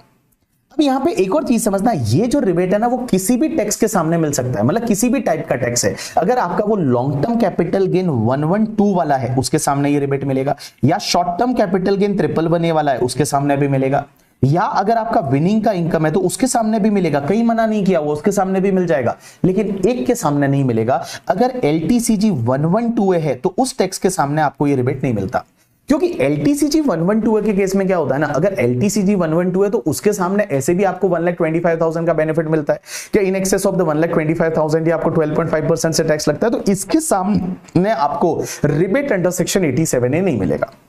तो LTCG 112 के सामने आपको रिबेट अंडर सेक्शन 87A नहीं मिलेगा इन the old taxation regime. But बाकी कोई भी स्पेशल रेट्स का इनकम है उस टैक्स के सामने आपको ये रिबेट मिल जाएगा, उसमें कोई दिक्कत नहीं है। डन। तो इसमें मेरे को लगता है अभी तक आपको कोई डाउट नहीं होना चाहिए। लेकिन सर अब मजा आ रहा है जब आप न्यू टैक्सेशन रिजिम ले रहे हैं। तो जब आप न्यू टैक्सेशन रिजिम 115 BAC लेते हैं तो रिबेट चेंज हो गई है और मजा आ जाएगा आपको। और रिबेट क्या हो गई है पता है कि अगर कोई रेजिडेंट इंडिविजुअल है, अगर उसकी total income up to 12 lakh rupees है तो गाइस रिबेट मिलेगा 100% ऑफ टैक्स और 60,000 whichever is lower. 100% of tax और 60,000 व्हिचएवर इज लोअर। इसीलिए तो हम प्रैक्टिकल लाइफ में बोल रहे हैं कि 12 लाख तक का आपका इनकम है तो कोई टैक्स नहीं लगेगा, क्योंकि आपकी टोटल इनकम अगर 12 लाख है तो गाइस आप 12 लाख पे टैक्स कैलकुलेट करिए। तो 12 लाख पे टैक्स कैसे कैलकुलेट करेंगे? Up to 4 lakh there is no tax, 4 lakh to 8 lakh 5% करेंगे तो 20,000 आ जाएगा, 8 लाख टू 12 लाख 10% करेंगे तो 40,000 आ जाएगा। तो 12 लाख पे टैक्स कितना आता है 60,000, आपको रिबेट 60,000 का पूरा मिल जाएगा। क्योंकि अगर आपकी income up to 12 lakh rupees है तो आपको रिबेट मिलेगा टैक्स अमाउंट और 60,000 whichever is lower. And guys एक बात बताओ, अपन सैलरी एम्प्लॉय के केस में तो ऐसा बोल रहे हैं कि 12,75,000 तक सैलरी है तो टैक्स नहीं लगेगा। क्यों? क्योंकि 12,75,000 अगर आपका सैलरी है तो 75,000 आपको स्टैंडर्ड डिडक्शन सैलरी का मिल जाएगा। आपका कितना सैलरी बचेगा 12 लाख, तो 12 लाख अगर आपका नेट टैक्सेबल इनकम हुआ तो उस पर टैक्स नहीं लगेगा under the new taxation regime due to the section 87A का रिबेट। लेकिन गाइस यहां पे एक चीज समझना, वेरी इंटरेस्टिंग पार्ट, यहां पे इस बार इन्होंने क्लेरिफाई किया कि ये रिबेट 87A का मिलेगा अगर दो कंडीशन सेटिस्फाइड होनी चाहिए। पहली कंडीशन रेजिडेंट इंडिविजुअल होना चाहिए और दूसरी कंडीशन आपकी total income up to 12 lakh होनी चाहिए। लेकिन गाइस इन्होंने बोला ये रिबेट मिलेगी, बट ये रिबेट है ना, ये रिबेट आपके स्पेशल इनकम के टैक्स के सामने नहीं मिलेगी। ये जो रिबेट है ये आपके स्पेशल इनकम के टैक्स के सामने नहीं मिलेगी। मतलब इन्होंने क्लियरली लॉ में इस बार लिख लिया कि न्यू टैक्सेशन रेजिम में जो ये रिबेट है ना 100% ऑफ टैक्स और 60,000, it is available only against the tax computed as per this slab rate.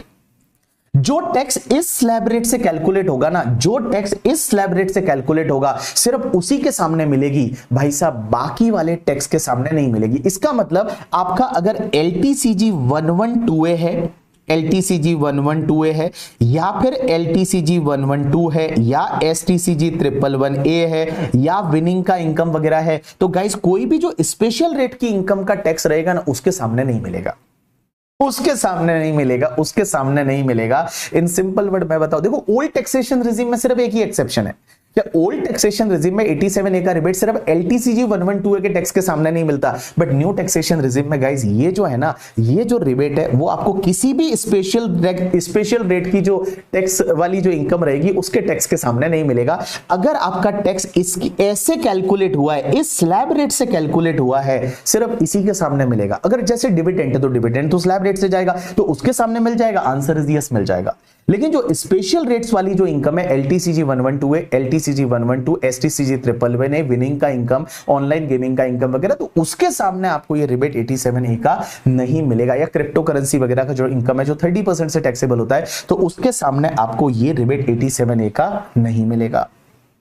एक बात बताऊं, यहां पे मैंने एक बहुत ही बढ़िया क्वेश्चन दे रखा है, आप देखोगे ना कि अगर देखो ये बंदा जब ओल्ड टैक्सेशन रिजिम ले रहा है तो उस केस में LTCG 112A है, यहां पे आपका STCG 111A है और सैलरी हाउस प्रॉपर्टी का इनकम है, टोटल 4,90,000 आपका इनकम आया, तो उस पे आपने टैक्स निकाला। STCG 111A का टैक्स है वो 16,000 है, LTCG 112A का टैक्स है वो 625 है और बैलेंस टैक्स है वो 1,500 है। गाइस एक बात बताओ, इसमें से किस किस के सामने मिल जाएगा? तो एक तो आपका बैलेंस टैक्स है, इसके सामने 87A का रिबेट मिलेगा, as well as the STCG 111A के सामने भी मिलेगा ना, बट इसके सामने नहीं मिलेगा। तो यहां पे आपने 12,500 का पूरे का रिबेट आपने ले लिया। लेकिन अगर आप न्यू टैक्सेशन रिजिम की बात करते हैं, मैंने एक क्वेश्चन लिया जिसमें मैंने क्या किया है, STCG 111A वाला 240 ले लिया, LTCG 112A वाला 450 ले लिया, उसके बाद में मैंने सैलरी हाउस प्रॉपर्टी का इनकम 510 लिया, टोटल इनकम मेरी 12 लाख आई, तो 12 लाख है, रेजिडेंट इंडिविजुअल है, रिबेट मिलेगा। बट रिबेट एक चीज ध्यान रखना, इसमें जो टैक्स आपने कैलकुलेट किया, STCG 111A वाला, इसके सामने नहीं मिलेगा, एज वेल एज आपका LTCG 112A वाले के सामने भी नहीं मिलेगा। ये रिबेट सिर्फ 5,500 के सामने मिल जाएगी, जो कि स्लैब रेट से, न्यू स्लैब रेट से कैलकुलेट हुआ है। तो आप देखेंगे यहाँ पे 5,500 का ही मैंने रिबेट लिया है। यू गॉट माय पॉइंट और नॉट? यस। अब यहाँ पे एक और चीज आप ये समझना कि यहाँ पे मार्जिनल रिलीफ का कॉन्सेप्ट लाया इन्होंने। देखो ओल्ड टैक्सेशन रिजिम में तो क्या है कि अगर 5 लाख से अगर 5 रुपीज भी आपका इनकम ज्यादा हो गया तो आपको 87A का रिबेट नहीं मिलेगा, आपको पूरा टैक्स भरना पड़ेगा। लेकिन न्यू टैक्सेशन रिजिम में अगर आपका 12 लाख से थोड़ा बहुत टैक्स ज्यादा है, थोड़ा बहुत इनकम ज्यादा है और उसकी वजह से अगर टैक्स ज्यादा हो रहा है तो उस पर्टिकुलर केस में एक्सेस टैक्स पे करने की जरूरत नहीं, जितना इनकम ज्यादा है उतना ही आपको पे करना पड़ेगा। तो जैसे मैंने क्या यहाँ पे एग्जांपल लिया, 12 लाख तक है तो 12 लाख में तो आपको पूरा रिबेट मिल जाएगा, कोई दिक्कत नहीं है। लेकिन जैसे 12,30,000 है तो 12,30,000 पे आपने न्यू स्लैब रेट से आपने टैक्स निकाला, 64,500 आ गया। अब एक बात बताओ, यहां टैक्स आ रहा है 64,500 और इनकम कितनी बढ़ रही है, 12 लाख के ऊपर सिर्फ 30,000 बढ़ रही है, तो आपको यहां पे मार्जिनल रिलीफ मिलेगा। और मार्जिनल रिलीफ कैसे मिलेगा? तो आपको एक फॉर्मूला फॉलो करना है, टैक्स ऑन 12 लाख। 12 लाख की इनकम होती तो टैक्स कितना आता? निल। और गाइस एक बात बताओ, NTI -12 लाख कर दो तो एनटीआई माइनस 12 लाख मतलब 12 लाख के ऊपर एक्सेस इनकम कितना है 30,000, तो 30,000 ले लो और इन दोनों में से which ever is lower continue कर लो, तो ऑटोमेटिकली आपको 30,000 प्लस हेल्थ एंड एजुकेशन से 31,200 इतना पे करना पड़ेगा। 34,500 का आपको मार्जिनल रिलीफ मिल जाएगा। 34,500 का आपको मार्जिनल रिलीफ है वो आपको मिल जाएगा। यू गॉट माय पॉइंट और नॉट? यस। अब दूसरा एग्जांपल, यहां पे 12,60,000 आपका इनकम है, 60,000 ज्यादा है बट यहां पे टैक्स आ रहा है 69,000, तो गाइस 9,000 का आपको मार्जिनल रिलीफ मिल जाएगा। यहां पे 12,90,000 है बट टैक्स कितना आ रहा है 73,500, तो यहां पे मार्जिनल रिलीफ का कॉन्सेप्ट नहीं लगेगा।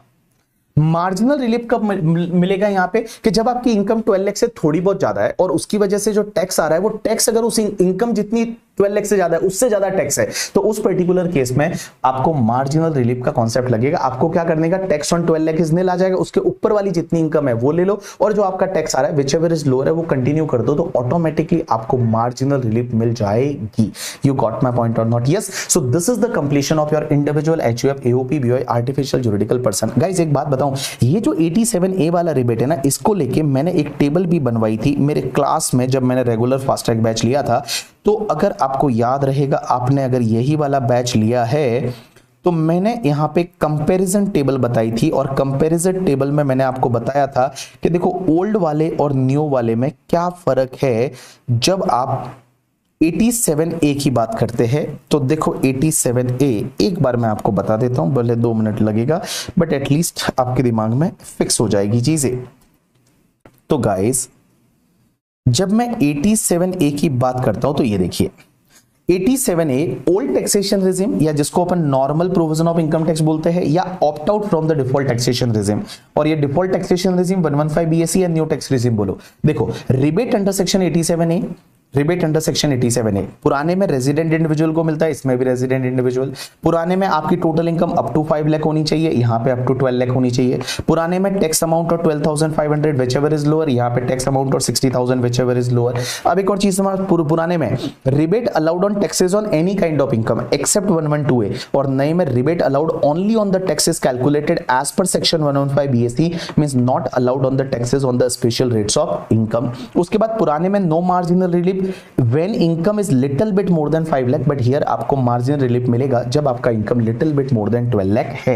Hope so it got clear in your mind। चलिए उसके बाद में अपन चलते हैं in case of the company। Sir ये तो बात हो गई individual HUF AOP BOI artificial juridical person की। सर कंपनी के पे क्या टैक्स रेट है?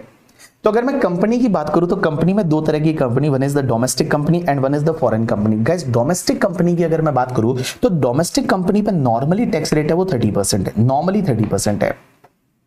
लेकिन अगर डोमेस्टिक कंपनी जो है उसका टर्नओवर प्रीवियस ईयर 23-24 का with in the limit of 400 crore है। मैं कौन से ईयर की बात कर रहा हूं? प्रीवियस ईयर 23-24 का। 23-24 मतलब 2 साल पहले का। अगर प्रीवियस ईयर 23-24 का turnover is within the limit of 400 crore है तो डोमेस्टिक कंपनी पे टैक्स रेट आपका 25% रहेगा। अब आप बोलोगे सर अगर डोमेस्टिक कंपनी का टर्नओवर 23-24 का 400 करोड़ है तो उस पर्टिकुलर केस में 25%, बट अगर वो डोमेस्टिक कंपनी इनकॉर्पोरेटेड अगर 24-25 या 25-26 में हुई है तो क्या 25% का बेनिफिट मिलेगा या नहीं? गाइस एक बात बताओ, इंस्टीट्यूट ने एक एमसीक्यू दिया था कुछ दिन पहले और उसमें उन्होंने बेनिफिट लिया था। तो आप भी यही समझिए कि अगर मान लो 24-25 या 25-26 में इनकॉर्पोरेट हुई है तो ये माना जाएगा 23-24 का टर्नओवर आपका निल है और उस पर्टिकुलर केस में आपको 25% का बेनिफिट मिल जाएगा। उसके बाद में इन case of the foreign company का आपका टैक्स रेट क्या है? 35% रहेगा। अब क्या कंपनी के केस में सरचार्ज लगेगा? आंसर इज यस, सरचार्ज लगेगा। सरचार्ज कैसे लगेगा? अगर आपकी इनकम मोर देन 1 करोड़ है, अगर आपकी इनकम मोर देन 1 करोड़ है तो सरचार्ज लगेगा। डोमेस्टिक कंपनी के केस में more than 1 crore up to 10 crore है तो 7% और मोर देन 10 करोड़ है तो 12%। In case of the foreign company यहां पे 2% एंड 5% हो जाएगा। Means income is more than 1 crore up to 10 crore है तो 2%, मोर देन 10 करोड़ है तो 5%। अब एक और चीज समझना, again I am repeating the surcharge. Surcharge कब लगेगा कंपनी के केस में? जब आपकी इनकम 1 करोड़ से ज्यादा है। Income is more than 1 crore up to 10 crore तो सरचार्ज लगेगा 7% एंड मोर देन 10 करोड़ है तो 12%। In case of foreign company it is the 2% and 5%। Done. उसके बाद में नेक्स्ट आता है in case of the partnership firm, LLP, local authority के केस में आपका टैक्स रेट है वो 30% रहेगा और यहां पे सरचार्ज आपको तभी लगेगा जब आपकी इनकम 1 करोड़ से ज्यादा है। तो इनकम आपकी 1 करोड़ से ज्यादा है तो 12% की रेट से सरचार्ज लग जाएगा। And guys last part is a cooperative society. Cooperative society normally जो होती है ना वो बेसिकली एओपी बीओई होती है, बट कोऑपरेटिव सोसाइटी के लिए इन्होंने एक अलग टैक्स रेट स्लैब रेट दे रखा है। अगर कोऑपरेटिव सोसाइटी की इनकम अप टू 10,000 है तो टैक्स लगेगा 10% से, 10,000 से 20,000 है तो 20% और मोर देन 20,000 है तो 30%। एंड गाइस कोऑपरेटिव सोसाइटी के लिए सरचार्ज का रेट सेम वैसा ही रहेगा जैसे डोमेस्टिक कंपनी का सरचार्ज का रेट था 7% एंड 12%। एंड गाइस जो भी एसएससी के केस में आप टैक्स निकालोगे उसमें ऐड करोगे सरचार्ज जो लग रहा है, उसके बाद आपको हेल्थ एंड एजुकेशन सेस लेना पड़ेगा कितना 4%। अब यहां पे एक और चीज समझना, जो भी आपका नेट टैक्स लायबिलिटी होती है, net tax liability as well as the total income, total income means 5 head का इनकम माइनस डिडक्शन ले लो, that is called total income. And net tax liability होती है उसको राउंडेड ऑफ करना है इन द आपको नियरेस्ट रुपीज ऑफ द 10, मतलब 1 2 3 4 है तो आप लोअर वाले 10 में आ जाइए और अगर 5 6 7 8 9 है तो आप अपर वाले 10 में चले जाइए। अब गाइस जो नेक्स्ट कॉन्सेप्ट आता है that is related to marginal relief. यहां पे मार्जिनल रिलीफ का मतलब ये होता है कि भाई साहब एक बात बताओ, कभी कभी ऐसा होता है कि सरचार्ज की वजह से आपकी जितनी इनकम बढ़ी ना उससे ज्यादा आपका टैक्स बढ़ जाता है, that is due to surcharge. तो वहां पे आपको निर्मला सीतारमण जी मार्जिनल रिलीफ देती है। लेकिन सर एक बात बताइए, मार्जिनल रिलीफ की सेक्शन कौन सी है इनकम टैक्स एक्ट में? तो मैं बताऊं इसके लिए कोई सेक्शन नहीं है, जो फाइनेंस एक्ट आता है वहीं पे ये दे रखा होता है। तो जो फाइनेंस एक्ट के अंदर ही यहाँ पे प्रोवाइजो के फॉर्म में इसको दे रखा होता है मार्जिनल रिलीफ। अब मार्जिनल रिलीफ क्या होता है, जैसे अपन एक एग्जांपल लेते हैं उससे समझने की कोशिश करते हैं। जैसे मान लो एक कंपनी है जिसका नाम है श्री लिमिटेड, जो कि इंडियन कंपनी है, उसकी इनकम 1 करोड़ एंड 1 लाख है, जिसका टर्नओवर प्रीवियस से 23-24 का 450 करोड़ था। तो 450 करोड़ था तो ऑब्वियसली इस साल में टैक्स रेट डोमेस्टिक कंपनी के लिए 30% रहेगा। अगर 23-24 का turnover is within the limit of the 400 crore तो यहाँ पे 25% रहेगा, अदरवाइज यहाँ पे 30% रहेगा। तो यहाँ पे आपका टैक्स रेट है वो 30% रहेगा। अब एक बात समझना, SSC not opted 115BAA, 115BAA उसने नहीं लिया। 115BAA क्या होता है अभी अपन देखेंगे। तो एक बात बताओ मुझे, 1 करोड़ एंड 1 लाख का जो इनकम है उस पर आप टैक्स निकालिए तो टैक्स कितना आया, 30,30,000 आ गया।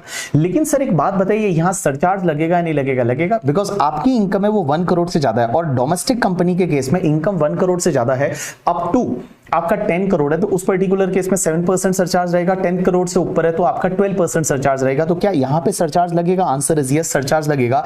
कितना लगेगा? 7%। तो आप 7% सरचार्ज ऐड कर दीजिए। तो 7% आपने सरचार्ज ऐड कर दिया तो 32,42,100 आ गया। गाइस अब एक बात बताओ, ये कंपनी ये बोलती है कि हमने गलती कर दी कि हमारी इनकम जो है वो 1 करोड़ 1 लाख है। अगर हमारी इनकम 1 करोड़ ही होती तो क्या होता गाइस? अगर इनकम जो है वो नेट टैक्सेबल इनकम 1 करोड़ ही होती तो आप ही बताइए टैक्स कितना आता? सिर्फ 30 लाख आता। सरचार्ज लगता है या नहीं लगता? नहीं लगता। तो गाइस यहां पे क्या हुआ, 1 करोड़ के ऊपर आपकी जो इनकम बढ़ी ना, वो इनकम कितनी बढ़ी? 1 करोड़ के ऊपर 1 लाख रुपए से आपकी इनकम बढ़ी, लेकिन उसकी वजह से आपका टैक्स कितना बढ़ गया पता है? देखो अगर 1 करोड़ इनकम होता तो टैक्स आता 30 लाख, यहां पे 1 करोड़ 1 लाख हो गया तो आपका टैक्स आ गया 32,42,100। तो आपका जो टैक्स में इंक्रीमेंट हुआ दैट इज द 2,42,100 है। तो जितना इनकम बढ़ा उससे ज्यादा टैक्स बढ़ रहा है। तो इस केस में आपको जो है एक मार्जिनल रिलीफ मिलता है और निर्मला सीतारमण जी बोलती है कि इसमें जो भी आपका डिफरेंस रहेगा, जितना इनकम में इंक्रीमेंट हुआ है उतना निर्मला सीतारमण जी ले लेगी, जितना टैक्स उससे जितना ज्यादा बढ़ा है उतना टैक्स आपको पे नहीं करना पड़ेगा। तो इन सिंपल वर्ड में आपको बोल दो 1,42,100 है, इतने का आपको मार्जिनल रिलीफ मिलेगा। तो गाइस आपको क्या करने का, एक बड़ा सा सिंपल सा मैंने आपको तरीका बता रखा था क्लासरूम में, क्या करने का कि जब भी आपकी इनकम कंपनी के केस में little bit more than 1 crore है, तो little bit more than 1 crore है तो पहले 1 करोड़ के ऊपर जितना भी है आप एक काम करो, पहले पूरा टैक्स निकाल दो, उसमें सरचार्ज ऐड कर दो और उसके बाद आपको ये लिखने का कि this amount is restricted to tax on 1 crore plus NTI minus 1 crore. तो टैक्स ऑन 1 करोड़ होता तो आपका इनकम पे टैक्स कितना आता? 30 लाख। और 1 करोड़ के ऊपर वाला इनकम कितना है? 1 लाख। तो 1 lakh as it is Nirmala Sitharaman ji को दे दो तो 31 लाख रुपीस हो गया। विच एवर इज लोअर आप कंटिन्यू कर दो तो ऑटोमेटिकली आपको मार्जिनल रिलीफ मिल जाएगा। फिर उसके बाद जो आएगा उसमें आप health and education cess add कर दीजिए तो आपका ये आपका नेट टैक्स पेबल आ जाएगा। तो आपको क्या करने का, सबसे पहले आप टैक्स निकाल दो, टैक्स में सरचार्ज ऐड कर दो और सरचार्ज ऐड करने के बाद फिर आपको लिखने का कि this amount is restricted to tax on 1 crore plus NTI minus 1 crore और जो भी विच एवर इज लोअर आता है उसको कंटिन्यू करिए, ऑटोमेटिकली मार्जिनल रिलीफ मिल जाएगा। लेकिन ये तब करना है जब इनकम आपकी little bit more than 1 crore है। लेकिन सर एक बात बताओ, कंपनी के केस में तो अगर मान लो आपकी इनकम 10 करोड़ से ज्यादा है तो सरचार्ज की रेट चेंज हो जाती है, क्योंकि 10 करोड़ के ऊपर इनकम है तो आपकी सरचार्ज की रेट डोमेस्टिक कंपनी के केस में 12% हो जाती है, फॉरेन कंपनी के केस में 5% हो जाती है। तो सर वहां पे भी तो आपको देखना पड़ेगा। Answer is yes. जब आपकी income little bit more than 10 crore है, जैसे दूसरे एग्जांपल में मैंने इनकम ले रखा है 10 करोड़ 2,30,000, तो 10 करोड़ 2,30,000 है, तो आप एक काम करो, पहले 10 करोड़ 2,30,000 पे टैक्स निकाल दो, ऐड करो surcharge at the rate 12% add कर दिया। अब एक बात समझना, उसके बाद आपको लिखना है this amount is restricted to tax on 10 crore. अगर आपका 10 करोड़ ही इनकम होता तो टैक्स कितना आता? तो 10 करोड़ पे आपका टैक्स, अगर यहां पे 25% का टैक्स रेट है, बिकॉज प्रीवियस ईयर 23-24 का turnover is within the limit of the 400 crore, तो यहां 25% का टैक्स रेट है। तो आप एक काम करो कि 10 करोड़ ही आपका इनकम होता, वो amount is restricted to tax on 10 crore, तो 10 करोड़ पे टैक्स कितना आता? 2.5 करोड़ आता। लेकिन गाइस अगर आपका इनकम 10 करोड़ ही होता तो 12% सरचार्ज तो नहीं लगता, बट 7% तो लग जाता ना। तो 2.5 करोड़ में 7% सरचार्ज ऐड कर दीजिए, आपका आ जाएगा 2 करोड़ 67,50,000, और फिर 10 करोड़ के ऊपर वाला जितना इनकम है वो आप जोड़ दीजिए, दैट इज 2,30,000 यहां ले लीजिए, ऑटोमेटिकली आपको मार्जिनल रिलीफ मिल जाएगी। और फिर आप health and education cess add कर दीजिए, that is called your net tax liability. तो मैंने क्या बोला, जैसे कंपनी के केस में if your income is little bit more than 1 crore या little bit more than 10 crore, तो आपको मार्जिनल रिलीफ देखना पड़ेगा। आप कैसे करोगे? पहले टैक्स निकाल दीजिए, उसमें सरचार्ज ऐड कर दीजिए, फिर आपको लिखने का this amount is restricted to tax on 1 crore plus NTI minus 1 crore, और this amount is restricted to tax on 10 crore plus NTI minus 10 crore, और जो भी व्हिचएवर इज लोअर है वो आप कंटिन्यू कर दीजिए। लेकिन आपका क्वेश्चन ये आएगा, क्या मार्जिनल रिलीफ सिर्फ कंपनीज के केस में लगता है? Answer is no. Marginal relief है वो सबके केस में लगता है, जहां जहां सरचार्ज आएगा वहां वहां मार्जिनल रिलीफ आएगा। तो in case of the individual HUF, AOP, BOI, artificial juridical person, क्या वहां पे भी मार्जिनल रिलीफ आएगा? Answer is yes. अगर आपका इनकम little bit more than 50 lakh है, या little bit more than 1 crore है, little bit more than 2 crore है, little bit more than 5 crore है, क्योंकि 50 लाख से ऊपर है तो सरचार्ज पहली बार लगता है, 1 करोड़ के ऊपर है तो सरचार्ज का रेट चेंज होता है, 2 करोड़ के ऊपर है तो सरचार्ज का रेट चेंज होता है, 5 करोड़ के ऊपर है तो सरचार्ज का रेट चेंज होता है। तो जैसे मैंने यहां पे एग्जांपल लिया, एक बंदा है मिस्टर सैम करके, जो कि नॉन रेजिडेंट है, उसका इनकम 1 करोड़ 1 लाख है। तो आप एक काम करो, पहले 1 करोड़ 1 लाख पे स्लैब रेट से टैक्स निकाल दो, उसमें 1 करोड़ से इनकम ज्यादा है तो आपको 15% सरचार्ज लगेगा, 15% आप सरचार्ज ऐड कर दीजिए। उसके बाद जो अमाउंट आता है उसके बाद आपको लिखने का this amount is restricted to tax on 1 crore plus NTI minus 1 crore. तो टैक्स ऑन 1 करोड़ जब आप निकालोगे तो 1 करोड़ पे टैक्स आप स्लैब रेट से निकाल दो, बट इनकम 1 करोड़ है तो 10% सरचार्ज तो लगेगा ना, 15% नहीं लगेगा बट 10% तो लगेगा, तो उसमें ऐड कर दो। और ये आ गया tax on 1 crore plus NTI minus 1 crore is 1 lakh rupees, इसको ऐड कर दीजिए, विच एवर इज लोअर है वो आप कंटिन्यू कर दीजिए, तो आपको ऑटोमेटिकली मार्जिनल रिलीफ का अमाउंट मिल जाएगा। पार्टनरशिप फर्म के केस में भी मार्जिन रिलीफ लगेगा, जहां पे आपका इनकम little bit more than 1 crore है। In case of the cooperative society भी आएगा, जब आपका इनकम little bit more than 1 crore है या फिर लिटिल बिट मोर देन आपका 10 करोड़ है, तो उस पर्टिकुलर केस में मार्जिनल रिलीफ आएगा। तो जहां जहां सरचार्ज है वहां वहां मार्जिनल रिलीफ आएगा। डन। उसके बाद में गाइस अब अपन चलते हैं अल्टरनेट टैक्सेशन रिजीम कंपनीज के लिए, और कंपनीज के लिए पहली जो अल्टरनेट टैक्सेशन रिजीम की सेक्शन है that is the 115 section 115 B section 115 B क्या बोलती है पता है? कि अगर कोई भी डोमेस्टिक कंपनी है, डोमेस्टिक कंपनी सर कौन सी डोमेस्टिक कंपनी, न्यू या ओल्ड, मैन्युफैक्चरिंग या सर्विस वाली, गवर्नमेंट कंपनी या non government, any domestic company, any domestic company, अगर कोई भी डोमेस्टिक कंपनी है, भले वो डोमेस्टिक कंपनी न्यू हो, ओल्ड हो, गवर्नमेंट हो, नॉन गवर्नमेंट हो, अगर वो कंपनी जो है वो सर्विस वाली है, मैन्युफैक्चरिंग है, कोई भी डोमेस्टिक कंपनी चाहे तो 115 का बेनिफिट ले सकती है। और 115 में उसको जो टैक्स पे करना पड़ेगा वो ओनली 22% की रेट से पे करना पड़ेगा। सर 22% ही टैक्स लगेगा। नॉर्मल केस में, कंपनीज के केस में 25% एंड 30% लगता था, बट यहां पे 22% की रेट से टैक्स लगेगा। लेकिन एक चीज आप ध्यान देना, ये जो 22% की टैक्स रेट है ना, उसमें ऑलवेज आपको 10% सरचार्ज ऐड करना पड़ेगा। ऑलवेज, ऑलवेज मैं बोल रहा हूं ऑलवेज, ऑलवेज का मतलब always you have to add the 10% surcharge and guys you have to add the 4% health and education cess. So आपका जो इफेक्टिव टैक्स रेट रहेगा ना, वो इफेक्टिव रेट आपका 25.168% रहेगा। सर एक बात बताइए, सरचार्ज तो तब लगता है ना जब आपका 1 करोड़ से ज्यादा इनकम, यहां ऐसा नहीं है। अगर आप 115 बा लेते हो तो 115 बा के केस में surcharge as a mandatory 10% surcharge लगेगा ही लगेगा। 22% is tax rate, 10% is surcharge, 4% health and education cess. Sir अगर एक कंपनी है उसकी इनकम ओनली 2 लाख रुपीस है तो भी क्या सरचार्ज लगेगा? बिल्कुल लगेगा सरचार्ज। टैक्स लीजिए 22%, ऐड करिए 10% surcharge and 4% health and education cess, so effective tax rate will be the 25.168%। 25.168% है वो आपका इफेक्टिव टैक्स रेट आ जाएगा डोमेस्टिक कंपनी के केस में। लेकिन सर एक बात बताओ, what about the special rates of income? Special rates of income जैसे LTCG 112 है, LTCG 112 है, STCG 111 है, विनिंग का इनकम है, ऑनलाइन गेमिंग का इनकम है। सर एक बात बताओ, स्पेशल रेट्स की इनकम के केस में क्या होगा? तो गाइस एक बात बताओ, स्पेशल रेट्स की इनकम है वो स्पेशल रेट से ही टैक्सेबल होगी, लेकिन उसमें मैंडेटरीली 10% सरचार्ज ऐड करना पड़ेगा and 4% health and education cess है वो आपको ऐड करना पड़ेगा। तो स्पेशल रेट्स की इनकम को स्पेशल रेट से ही टैक्सेबल करिए, लेकिन उसमें मैंडेटरीली आपको 10% सरचार्ज ऐड करना पड़ेगा, 4% health and education cess add करना पड़ेगा।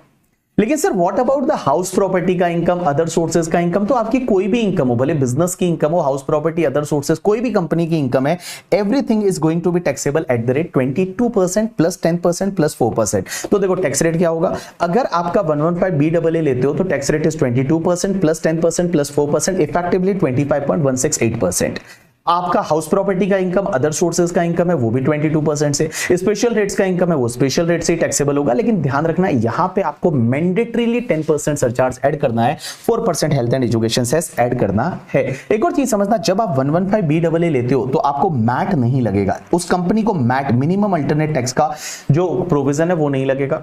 लेकिन सर मैट नहीं लग रहा, व्हाट अबाउट द पुराना मैट क्रेडिट पड़ा है वो लैप्स हो जाएगा। अगर आपने ये सेक्शन ले ली 115 बा, तो 115 बा लिया तो पुराना जो मैट क्रेडिट है वो लैप्स हो जाएगा। तो बेटर ये रहेगा कि पहले मैट क्रेडिट वगैरह को सेट ऑफ करो और उसके बाद इस सेक्शन में आओ। अगर तुम्हारे पास पुराना मैट क्रेडिट वगैरह पड़ा है तो आप नॉर्मल प्रोविजन के हिसाब से जाइए, 115 बा मत लीजिए, और जब तक मैट क्रेडिट पूरा सेट ऑफ कर लीजिए उसके बाद में है वो फिर आप 115 बा में आ सकते हैं। अब एक और चीज समझना, सर जब भी आप 115 बा लेते हैं ना, ये नई सेक्शन 22% टैक्स रेट बहुत बढ़िया है, तो आपको बहुत सारी चीजों का सेक्रीफाइस करना पड़ेगा।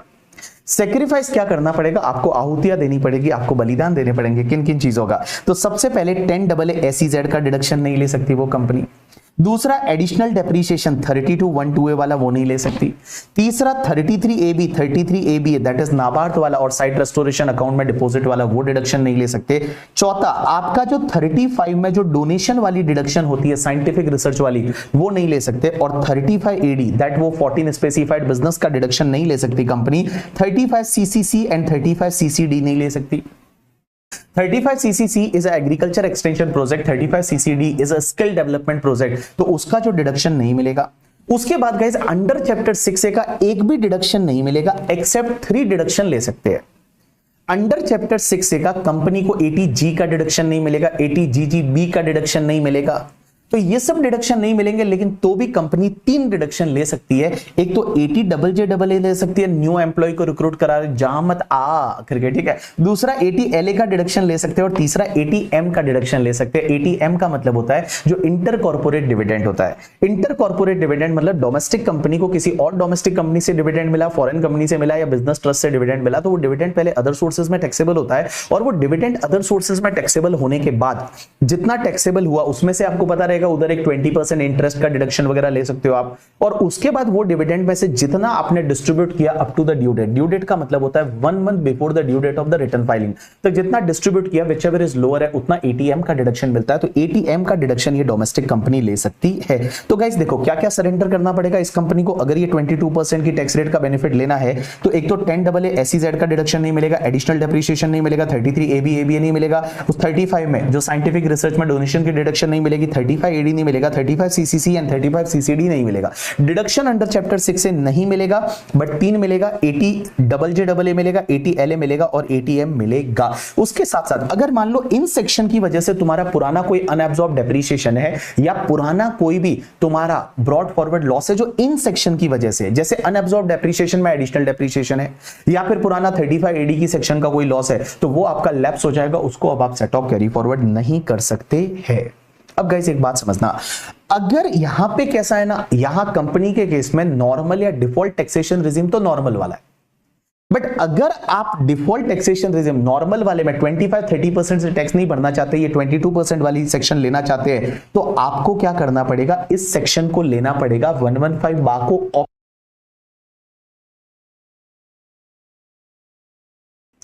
सो मैंने क्या बताया, नॉर्मली आपको 25% या 30% की रेट से टैक्स लगेगा, लेकिन अगर आपको या 22% की रेट से टैक्स भरना है तो आपको क्या करना पड़ेगा, 115BAA ऑप्ट करना पड़ेगा। और ये 115BAA ऑप्ट कब तक करना पड़ेगा, ये आपको करना पड़ेगा up to the due date of the return filing. जो आपकी रिटर्न फाइलिंग की ड्यू डेट है, वो रिटर्न फाइलिंग की ड्यू डेट से पहले पहले आपको फॉर्म नंबर 10IC फिल करना पड़ेगा। और 10IC अगर आप फिल कर देते हैं और आप इसमें आ जाते हैं 115 में, तो उस पर्टिकुलर केस में आपको 22% की रेट से टैक्स लगेगा। लेकिन गाइस एक चीज समझना, अगर आप 115 में आ गए तो फिर आपको लाइफ टाइम तक इसी में रहना है, क्योंकि यहां पे क्या बोलता है कि भैया एक बार आपने अगर ये ऑप्शन ले लिया 115 वाला, तो भैया ये आपको अगले साल के लिए भी एप्लीकेबल होगा, फॉर द लाइफ टाइम आपको ये ऑप्शन एप्लीकेबल होगा। मतलब आप भैया 115 में ही रहोगे, आप इससे बाहर नहीं जा सकते। लेकिन गाइस एक आपको पता है, यहां पे 115 में एक पॉइंट ऐसा बोलता है कि अगर मान लो ये जितनी कंडीशंस दे रखी है ना, ये कंडीशंस में से किसी कंडीशन का वायलेशन हो गया, तो किसी कंडीशन का वायलेशन हो गया तो फिर आप 115 से बाहर आ जाओगे और आप नॉर्मल प्रोविजन में चले जाओगे, और फिर आप वापस कभी भी 115 नहीं ले सकते, वापस कभी भी 115 नहीं ले सकते। यू गॉट माई पॉइंट और नॉट? यस। तो देखो यहां पे क्या बोलता है, पहला प्रोविजन तो ये बोलता है कि अगर आपको ये 115 22% की रेट से टैक्स भरना है, तो रिटर्न फाइलिंग की ड्यू डेट से पहले पहले आपको एक फॉर्म नंबर 10IC फिल करना पड़ेगा। और फॉर्म नंबर 10IC अगर आप फिल कर देते हैं तो आप यहां न्यू टैक्सेशन रिजीम में आ जाओगे, और फिर आपको हमेशा न्यू टैक्सेशन रिजीम ही एप्लीकेबल होगा for the subsequent assessment years. लेकिन अगर मान लो किसी साल में आपने कंडीशंस का वायलेशन किया, तो फिर आप न्यू से वापस ओल्ड में आ जाओगे, और अगर एक बार ओल्ड में आ गए तो वापस आप न्यू में नहीं जा सकते हो। ऐसा इस सेक्शन में लिखा हुआ है under section 115 for the domestic company. चलिए उसके बाद में एक और इंटरेस्टिंग सेक्शन आती है 115 अब एक बात समझना, 115 का मतलब, वो जो 115 का मतलब 115 करके, तो 115 ये सेक्शन क्या बोलती है पता है, बहुत ही इंटरेस्टिंग सेक्शन है। ये सेक्शन बोलती है कि अगर न्यू डोमेस्टिक मैन्युफैक्चरिंग कंपनी है, न्यू डोमेस्टिक मैन्युफैक्चरिंग कंपनी है, न्यू डोमेस्टिक मैन्युफैक्चरिंग कंपनी है, तो उसको टैक्स पे करना है सिर्फ 15% की रेट से। मींस उसका जो इनकम है वो ओनली 15% की रेट से टैक्सेबल होगा। बट गाइस 15% में ऐड करना पड़ेगा 10% सरचार्ज ऑलवेज, और उसके साथ साथ में health and education cess 4% always. तो इसका मतलब आपका 17.16% है वो इफेक्टिव टैक्स रेट आ जाएगा। तो 115 बेब क्या बोलती है कि अगर मान लो आपका न्यू डोमेस्टिक मैन्युफैक्चरिंग कंपनी है, तो उस पर टैक्स रेट है वो सिर्फ 15% वाला बेनिफिट ले सकते हो, लेकिन आपको ऑलवेज सरचार्ज ऐड करना पड़ेगा 10%, health and education cess 4%, so effectively it will be a 17.16%। लेकिन गाइस यहां पे एक चीज समझना, यहां पे मैं बोल रहा हूं 115 बेब में आपको बिजनेस की इनकम जो होगी ना, उसी पे आपको ये 15% का बेनिफिट मिलेगा। जो बिजनेस की इनकम होगी, जो मैन्युफैक्चरिंग बिजनेस से इनकम होगी, उसी पे आपको 15% का बेनिफिट मिलेगा। लेकिन सर एक बात बताओ, अगर हमारी मान लो फॉर एन एग्जांपल कुछ स्पेशल रेट्स की इनकम है, तो स्पेशल रेट्स की इनकम है ना, वो बाबू आपकी स्पेशल रेट से ही टैक्सेबल होगी, लेकिन उसमें 10% सरचार्ज और 4% हेल्थ एंड एजुकेशन सेस जोड़िए। लेकिन सर एक बात बताओ, अगर हमारी जो इनकम है वो इनकम हाउस प्रॉपर्टी हेड की है या अदर सोर्सेस हेड की है, तो गाइस हाउस प्रॉपर्टी हेड या अदर सोर्सेस सैलरी की इनकम तो हो नहीं सकती कंपनी के लिए। तो हाउस प्रॉपर्टी या अदर सोर्सेस हेड की इनकम है ना, तो उस पे 15% का बेनिफिट नहीं मिलेगा बाबू। यहां पे आपको 22% की रेट से टैक्स पे करना पड़ेगा, और उस पे 10% surcharge, 4% health and education cess, that is 25.168% है इफेक्टिव टैक्स रेट रहेगा। तो देखो बिजनेस की इनकम पे 15% करके, ठीक है, प्लस 10% प्लस 4%, स्पेशल रेट्स का इनकम स्पेशल रेट से प्लस 10% प्लस 4%, और अगर हाउस प्रॉपर्टी या अदर सोर्सेस की इनकम है तो 22% प्लस 10% प्लस 4%। लेकिन यहां पे एक और चीज समझना, हाउस प्रॉपर्टी की इनकम और अदर सोर्सेज की इनकम पे 22% की रेट से टैक्स लगेगा। लेकिन गाइस एक बात बताऊं, यहां पे हाउस प्रॉपर्टी की इनकम एंड अदर सोर्सेज की इनकम में कोई भी खर्चे का डिडक्शन नहीं मिलेगा। एनी खर्चा या एनी अलाउंस उसका डिडक्शन नहीं मिलेगा। इसका मतलब आपका 100% हाउस प्रॉपर्टी की ग्रॉस इनकम टैक्सेबल होगी। जैसे हाउस प्रॉपर्टी में आपको पता है म्युनिसिपल टैक्स का डिडक्शन मिलता है, वो नहीं मिलेगा। स्टैंडर्ड डिडक्शन 30% मिलता है, वो नहीं मिलेगा। इंटरेस्ट का डिडक्शन नहीं मिलेगा। अदर सोर्सेज में जैसे मान लो आपको डिविडेंड का इनकम मिला, तो डिविडेंड के सामने 20% ऑफ द इंटरेस्ट का डिडक्शन मिलता है, वो नहीं मिलेगा। मतलब अदर सोर्सेज और हाउस प्रॉपर्टी की इनकम है वो ग्रॉस बेसिस पे टैक्सेबल होगी एट द रेट 22%। गाइस एक बात बताऊं, ये पॉइंट 115 में नहीं था, ये सिर्फ 115 बेब में है, और 115 बेब में बेटा हाउस प्रॉपर्टी और अदर सोर्सेज की इनकम है वो आपकी ग्रॉस बेसिस पे टैक्सेबल हो जाएगी। लेकिन सर कैपिटल गेन हुआ तो देखो, लॉन्ग टर्म कैपिटल गेन 112 वाला, 112A वाला, 111A वाला वो तो स्पेशल रेट से जाएगा। लेकिन अगर डेप्रीशिएबल असेट पे कोई भी लॉन्ग टर्म कैपिटल गेन हुआ, ये गाइस एक बात बताओ, डेप्रीशिएबल असेट पे लॉन्ग टर्म कैपिटल गेन तो होता ही नहीं, शॉर्ट टर्म कैपिटल गेन होता है। तो गाइस एक बात बताओ, डेप्रीशिएबल असेट पे अगर शॉर्ट टर्म कैपिटल गेन हुआ तो एक बात बताओ, डेप्रीशिएशन लिया होगा तो बिजनेस की इनकम कम हुई होगी, और बिजनेस की इनकम कम हुई होगी तो आपने 15% टैक्स सेव किया होगा। तो बेटा डेप्रीशिएबल असेट को बेचा, उसका शॉर्ट टर्म कैपिटल गेन है तो वो सिर्फ आपका 15% की रेट से ही टैक्सेबल होगा। सरचार्ज ऐड कर दीजिए 10%, हेल्थ एंड एजुकेशन सेस 4%, सो 17.16%। बट अगर short term capital gain non depreciable asset का है तो उस पे आपको 22% की रेट से टैक्स पे करना पड़ेगा, 10% प्लस 4% 25.168%। तो गाइस एक बात बताऊं, अभी मैं वापस से आपको टैक्स रेट बता रहा हूं। देखो 115 बेब जो सेक्शन है वो क्या बोलती है कि अगर न्यू डोमेस्टिक मैन्युफैक्चरिंग कंपनी है तो 115 बेब का बेनिफिट ले सकती है। उसमें क्या होगा, आपकी बिजनेस की इनकम जो होगी, मैन्युफैक्चरिंग बिजनेस से इनकम होगी, उस पर सिर्फ 15% टैक्स। अगर short term capital gain depreciable asset वाला है तो 15% tax, short term capital gain non depreciable asset वाला है तो 22% टैक्स।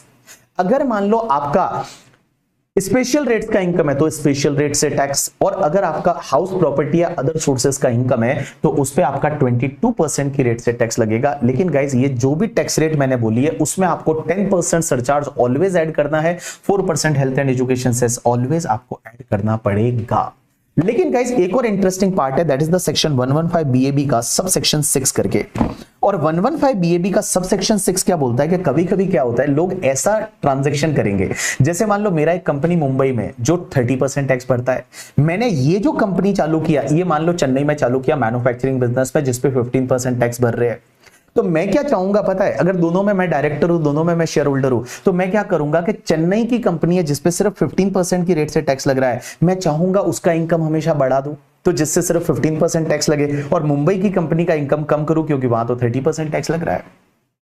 तो मैं क्या करूंगा कि चेन्नई की जो कंपनी है उससे मैं सेल्स करा दूंगा मुंबई की कंपनी में, और जो एक्चुअल वैल्यू है ना वो मान लो 5 लाख है, तो बट मैं उसका बिलिंग 50 लाख पे करा दूंगा, तो ज्यादा प्रॉफिट बढ़ जाएगा चेन्नई की कंपनी का। लेकिन उस पर तो टैक्स कितना पे करना है, सिर्फ 15%, और मुंबई की कंपनी पे 30% टैक्स सेव कर दिया। तो लोग अगर ऐसा करेंगे तो यहां पे एओ के पास पावर है कि एओ क्या करेगा पता है तुमको, एओ यहां पे इस कंपनी का प्रॉफिट निकालेगा, और अगर रीजनेबल प्रॉफिट है तो कोई दिक्कत नहीं है। लेकिन चेन्नई की कंपनी का अगर एक्स्ट्रा ऑर्डिनरी प्रॉफिट हुआ, अगर सुपर प्रॉफिट हुआ, तो जो सुपर वाला प्रॉफिट है, एक्स्ट्रा ऑर्डिनरी प्रॉफिट है due to this type of the transaction, तो उस पे आपको 30% प्लस 10% प्लस 4% की रेट से टैक्स पे करना पड़ेगा। एंड गाइस आपने ट्रांसफर प्राइसिंग में देखोगे कि अगर ट्रांजैक्शन आपका 20 करोड़ से ज्यादा है तो वहां पे आपको डोमेस्टिक ट्रांसफर प्राइसिंग भी लग जाएगा। यू गॉट माय पॉइंट और नॉट? यस। चलिए उसके बाद में गाइस एक बात बताऊं, यहां पे मैट नहीं लगेगा, इस सेक्शन में मैट नहीं लगेगा। जब आप 115 BAB ले रहे हो तो आपको मैट नहीं लगेगा। लेकिन गाइस यहां पे एक और चीज समझना, मैट नहीं लगेगा, मैट क्रेडिट, अरे मैट क्रेडिट का सवाल ही नहीं आएगा, क्योंकि अभी मैं आपको बताऊंगा जब पहली बार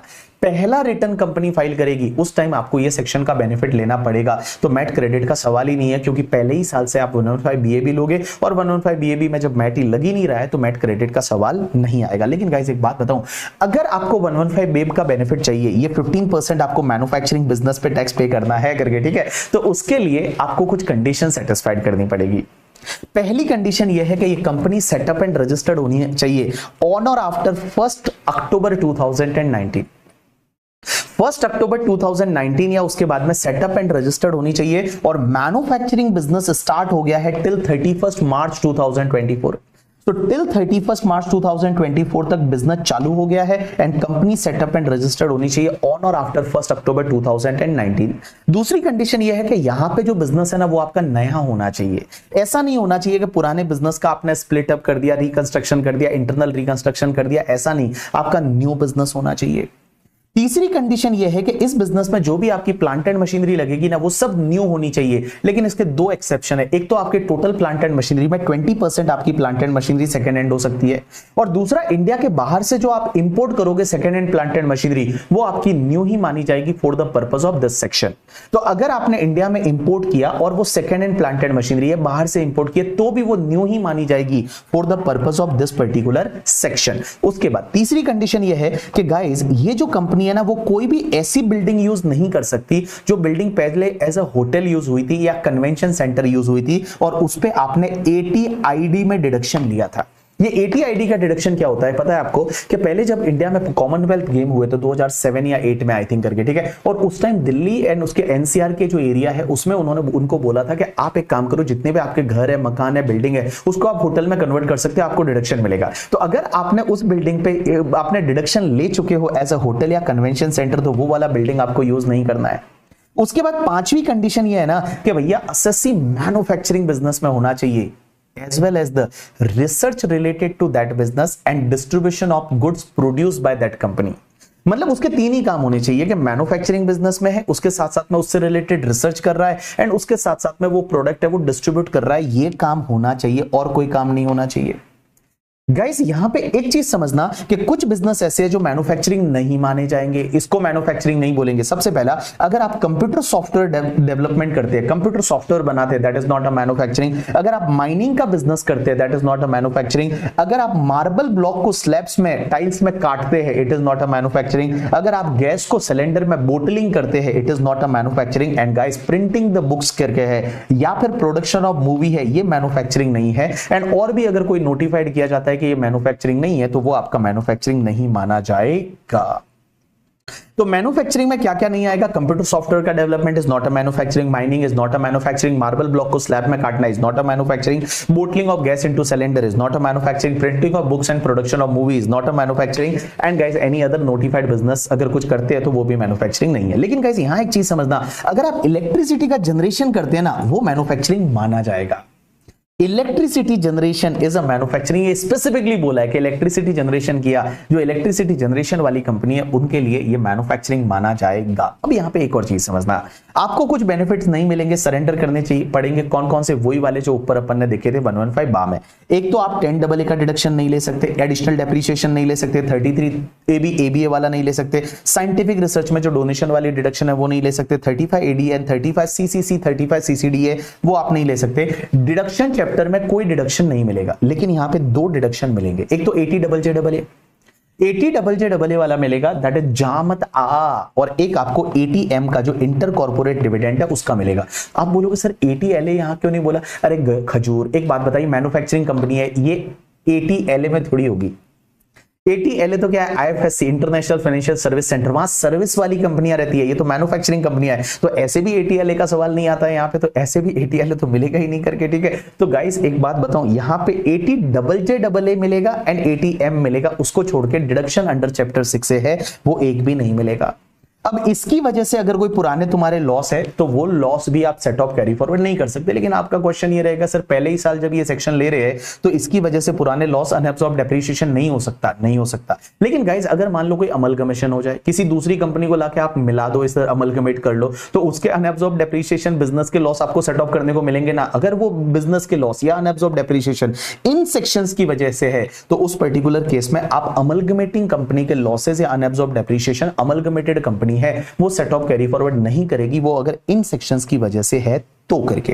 अब गाइस एक और चीज समझना, लॉ मेकर्स ये बोलते हैं कि भाई साहब ये सेक्शन का अगर आपको बेनिफिट लेना है ना, ये सेक्शन का अगर आपको बेनिफिट लेना है 115 बेब का, तो आपको क्या करना पड़ेगा बताए? जो पहला रिटर्न फाइल करोगे, first return, again I am repeating, first return, जो पहला रिटर्न फाइल करोगे वो पहले रिटर्न में आपको एक फॉर्म फाइल करना पड़ेगा 10ID, और 10ID फॉर्म फाइल करना पड़ेगा up to the due date of the furnishing of the return of the first return. अगर आपने कर दिया तो आपको ये ऑप्शन मिल जाएगा 15% की टैक्स रेट वाला, लगे अगर नहीं किया तो फिर आपको नहीं मिलेगा। अब गाइस एक बात समझना, अगर आपने ये ऑप्शन ले लिया then it is applicable for the subsequent year also, आप उसको विथड्रॉ नहीं कर सकते। लेकिन लॉ मेकर्स ये बोलते हैं कि इन फ्यूचर में इतनी सारी ये जो कंडीशंस दे रखी है, अगर इन कंडीशंस का कोई वायलेशन हुआ, जैसे आगे जाके आपका मैन्युफैक्चरिंग बिजनेस मैन्युफैक्चरिंग नहीं रहा, या आगे जाके आपने कोई ऐसी बिल्डिंग यूज कर दी जो एज अ होटल या कन्वेंशन सेंटर यूज हुई थी, या आपने प्लांटेड मशीनरी 20% से ज्यादा आपका सेकेंड हैंड हो गया, सर अगर ऐसा हुआ तो लॉ मेकर्स ये बोलते हैं कि अगर फ्यूचर में जाके अगर इसमें से कोई भी कंडीशन सेटिस्फाइड नहीं की तो भैया आप 115 बेब से बाहर आ जाओगे और नॉर्मल प्रोविजन 25% 30% वाला लग जाएगा। लेकिन इसमें एक एक्सेप्शन है, एक पॉइंट उन्होंने ये बोला कि अगर मान लो इसमें से आपका पॉइंट नंबर 3 से 5 की कंडीशन का वायलेशन हुआ, 3 to 5 क्या है, एक तो प्लांट एंड मशीनरी आपका 20% से ज्यादा का सेकंड हैंड हो गया, तो या फिर आपने कोई ऐसी बिल्डिंग यूज कर दी जो पहले होटल या कन्वेंशन सेंटर थी, या फिर आपका बिजनेस मैन्युफैक्चरिंग नहीं रहा। तो अगर ये 3 कंडीशन का वायलेशन हुआ ना, तो आप एक काम करो, 115 बेब जो 15% वाली है उससे आप बाहर आ जाओगे और आप 115 बी डबल ए 115 बा जो 22% वाली सेक्शन है उसका बेनिफिट आप ले सकते हैं, कोई दिक्कत नहीं है करके। यू गॉट माय पॉइंट और not? Yes sir, we have understood your point. 115 BAC है वो अपन ऑलरेडी पहले ही क्लियर कर चुके हैं, कवर कर चुके हैं। उसके बाद में गाइस एक और सेक्शन है 115 बीएडी और एक सेक्शन है 115 BAE। ये दोनों सेक्शन जो है ना, ये रेजिडेंट कोऑपरेटिव सोसाइटी के लिए है। देखो, रेजिडेंट कोऑपरेटिव सोसाइटी के लिए मैंने आपको टैक्स रेट क्या बताया कि रेजिडेंट कोऑपरेटिव सोसाइटी के लिए, कोऑपरेटिव सोसाइटी के लिए टैक्स रेट अभी जो स्लैब वाला बताया था, अप टू 10,000 तक इनकम है 10%, 10,000 से 20,000 है 20%, 20,000 से ऊपर है तो 30%। सरचार्ज जैसा डोमेस्टिक कंपनी को लगता है वैसा लगेगा, हेल्थ एंड एजुकेशन से 4%, वो तो लगेगा ही लगेगा। अब गाइस एक बात समझना, अगर रेजिडेंट कोऑपरेटिव सोसाइटी चाहती है तो वो न्यू टैक्सेशन रिजीम में आ सकती है। और रेजिडेंट कोऑपरेटिव सोसाइटी के लिए न्यू टैक्सेशन रिजीम कैसे इन्होंने कैसे डिजाइन किया पता है? जो अपन ने डोमेस्टिक कंपनी के लिए 115 बा पढ़ा था 22% वाला, ऐसे का ऐसे रेजिडेंट कोऑपरेटिव सोसाइटी के लिए उन्होंने सेक्शन ला लिया 115 BAD। ऐसे का ऐसे उन्होंने कौन सी सेक्शन ला ली? 115 BAD। और 115 BAD में कितना परसेंट टैक्स लगेगा पता है? 115 BAD में यहां पे आपको टैक्स है वो 20 जो है वो लग जाएगा। कितना परसेंट टैक्स लगेगा आपको 115 BAD में? 115 BAD में आपको 22% टैक्स है, वो 22% टैक्स है वो आपका लग जाएगा। तो देखो, जैसा 115 BAA है ना, वैसा का वैसा यहां पे रेजिडेंट कोऑपरेटिव सोसाइटी के लिए 115 BAD है, और जैसा 115 BAB है वैसा का वैसा यहां पे गाइस 115 BAE है। और 115 बेब में 15% था मैन्युफैक्चरिंग बिजनेस पे, यहां पे भी आपका 15% है मैन्युफैक्चरिंग बिजनेस पे। तो जैसा डोमेस्टिक कंपनी के लिए 115 बा और 115 बेब है, वैसे ही रेजिडेंट कोऑपरेटिव सोसाइटी के लिए यहां पे 115 BAD एंड 115 BAE है। BAD में 22%, BAE में 15% करके, ठीक है। लेकिन गाइस यहां पे कुछ फर्क है जो मैं आपको बता देता हूं। सबसे पहले अगर मैं बात करूं कि 115 BAD जो है वो किस पे है? रेजिडेंट कोऑपरेटिव सोसाइटी पे 22% टैक्स रेट, जैसा 115 बा था सेम वैसा का वैसा 22% टैक्स रेट, 10% आपको सरचार्ज लगेगा, हेल्थ एंड एजुकेशन से 4%। इस टैक्स रेट स्पेशल रेट की इनकम है वो स्पेशल रेट से ही टैक्सेबल होगी, AMT इसमें नहीं लगेगा। उसके साथ में अगर पुराना AMT क्रेडिट है तो वो आपका लैप्स हो जाएगा। आपको कौन कौन से बेनिफिट नहीं मिलेंगे? तो आपको 10AA SEZ का बेनिफिट नहीं मिलेगा, 32(1)(2) एडिशनल डेप्रिसिएशन नहीं मिलेगा, 33 ABAB, 35 में जो साइंटिफिक रिसर्च में डोनेशन वाली डिडक्शन नहीं मिलेगी, 35 CCC नहीं मिलेगा, 35 AD नहीं मिलेगा, और एनी डिडक्शन अंडर चैप्टर 6 से नहीं मिलेगा। 80 JJAA मिलेगा और 80 LA मिल जाएगा। और आपको अगर कोई रेजिडेंट कोऑपरेटिव सोसाइटी 115 बा का बेनिफिट 115 BAD का बेनिफिट लेना चाहती है, 22% टैक्स पे करना चाहती है, तो किसी भी ईयर में जिस ईयर में ये लेना चाहती है उस ईयर के रिटर्न फाइलिंग की ड्यू डेट से पहले पहले एक फॉर्म नंबर 10 IF है वो फिल करना पड़ेगा। एंड गाइस एक बात बताओ, 115 BAE जो है वो भी रेजिडेंट आपकी कोऑपरेटिव सोसाइटी के केस में है जो मैन्युफैक्चरिंग बिजनेस में, लेकिन यहां पे एक कंडीशन थोड़ा चेंज है। वहां पे क्या था कि कंपनी इनकॉर्पोरेट और रजिस्टर्ड होनी चाहिए 1 अक्टूबर 2019 या उसके बाद, और मैन्युफैक्चरिंग बिजनेस स्टार्ट हो जाता है टिल 31 मार्च 2024। यहां पे क्या है कि भैया ये सेटअप एंड रजिस्टर्ड होनी चाहिए ऑन और after 1 April 2023 and manufacturing business start हो जाना चाहिए टिल 31 मार्च 2024। टैक्स रेट क्या है? 15%। बाकी जितने भी पॉइंट है ना सेम जैसा अपन ने 115 BAB में पढ़ा था वैसा का वैसा, लेकिन एक फर्क है। आपको पता है 115 BAB में मैंने ऐसा बोला था कि वहां पे कोई भी ऐसी होटल या कन्वेंशन सेंटर जो यूज हुआ था उस बिल्डिंग को यूज नहीं कर सकते। यहां पे वो वाली कंडीशन नहीं है। कोऑपरेटिव सोसाइटी के केस में वो वाली कंडीशन यहां 115 BAE में नहीं है कि जो एज अ बिल्डिंग जो पहले एज अ होटल या कन्वेंशन सेंटर यूज हुआ था उसको यूज नहीं कर सकते। ये वाली कंडीशन यहां पे BAE में नहीं है करके, ठीक है। इसमें भी वो ये पहला रिटर्न फाइल करोगे तब आपको ये बेनिफिट लेना पड़ेगा। गाइस एक और चीज समझता, तो यहां पे मैंने आपको अल्टरनेट टैक्सेशन रिजीम जो पढ़ाया, अल्टरनेट टैक्सेशन रिजीम में कौन कौन सी सेक्शन पढ़ाई? 115 जो है एक तो BAA पढ़ाया, एक आपका BAB पढ़ाया, ये किसके लिए है, डोमेस्टिक कंपनीज के लिए दोनों। उसके बाद में जो 115 BAD एंड BAE ये किसके लिए, रेजिडेंट कोऑपरेटिव सोसाइटी के लिए। और एक मैंने पढ़ाया 115 BAC ये किसके लिए है, individual HUF AOP BOI artificial juridical person के लिए। गाइस एक चीज समझना, ये जो 4 सेक्शन है ना 115 बा, 115 बेब, 115 BAD और 115 BAE, इनके केस में मैंडेटरीली 10% सरचार्ज है, 4% हेल्थ एंड एजुकेशन सेस है। लेकिन 115 BAC में ऐसा नहीं है। 115 BAC में surcharge depends on your total income, लेकिन 115 BAC में आपको पता है 37% सरचार्ज नहीं लगता, मैक्सिमम 25% वाला जो स्लैब था वो ये है करके, ठीक है। चलिए उसके बाद में एक चीज समझना गाइस, अगर आप ये लेते हैं जो न्यू टैक्सेशन रिजिम 115 बा से लेके 115 BAE तक, तो उस पर्टिकुलर केस में आपको मैक्सिमम डेप्रीशिएशन 40% मिलेगा। सर आप बोलोगे ऐसे भी डेप्रीशिएशन का रेट तो मैक्सिमम 40% ही है ना, नहीं गाइस, आप अगर देखोगे ना तो डेप्रीशिएशन का रेट जो है वो एक जगह 45% था। क्या अगर वो पता है मोटर व्हीकल हायरिंग बिजनेस में यूज हो रहा है और वो पर्टिकुलर 2019-20 में उस पर्टिकुलर पीरियड में 23 अगस्त 2019 ऐसा कुछ डेट था, उस डेट या उसके बाद में आपने एक्वायर किया है टिल 31 मार्च 2020 तक पुट टू यूज किया, ऐसा कुछ था करके, ठीक है। तो उस केस में आपको पता है 45% था, तो वो 45% नहीं मिलेगा, वहां पे भी maximum 40%। And guys MAT AMT नहीं लगता। जब भी आप ये अल्टरनेट टैक्सेशन रिजिम में, न्यू टैक्सेशन रिजिम में जाते हो ना, तो आपको मैट AMT है वो नहीं लगता है करके, ठीक है। चलिए उसके बाद में sir other some special tax rates क्या है, तो guys other some special tax rate की बात करूं तो 115 BB क्या बोलती है कि अगर आपकी विनिंग की इनकम है, winning from the lottery, crossword puzzles, card game या फिर रेसेस वगैरह से विनिंग का इनकम है, it is called casual income, it is taxable at the rate 30%। 115 BBE क्या बोलती है कि जो आपकी डीम्ड इनकम होती है, डीम्ड इनकम कहां दे रखी है, सेक्शन 68 में, 69 में, 69A में, 69B में, 69C में, 69D में। अगर आपके पास में कुछ ऐसा क्रेडिट आया, आप बता नहीं पा रहे हो ये कहां से आया था, तो उस पर्टिकुलर केस में उस पर टैक्स लगेगा, वो 60% की रेट से लगेगा, surcharge 25%, health and education cess 4% और इफेक्टिव टैक्स रेट आपका 78% हो जाएगा। उसके बाद में एक सेक्शन होती है 115 BBF। 115 BBF क्या बोलती है कि अगर आपने इंडिया में कोई पेटेंट डेवलप एंड रजिस्टर्ड किया है, एसएससी कौन होना चाहिए, कोई भी पर्सन जो इंडिया का रेजिडेंट है और वो फर्स्ट इन्वेंटर है किसी चीज का और उसका नाम पेटेंट एक्ट में लिखा हुआ है एज अ पेटेंटी, एंड गाइस उसने जो है वो इंडिया में कोई पेटेंट डेवलप एंड रजिस्टर्ड किया है, तो उस पे जो रॉयल्टी आएगी ना, वो रॉयल्टी आपकी 10% से टैक्सेबल होगी। Royalty is taxable at the rate 10%। लेकिन इंडिया में डेवलप एंड रजिस्टर्ड किया, इसका मतलब क्या हुआ कि उस पे 75% खर्चा जो है वो आपने इंडिया में डेवलपमेंट के लिए किया था, मतलब उसके डेवलपमेंट के लिए जो खर्चा होता है उसमें 75% तक खर्चा आपने इंडिया में किया था।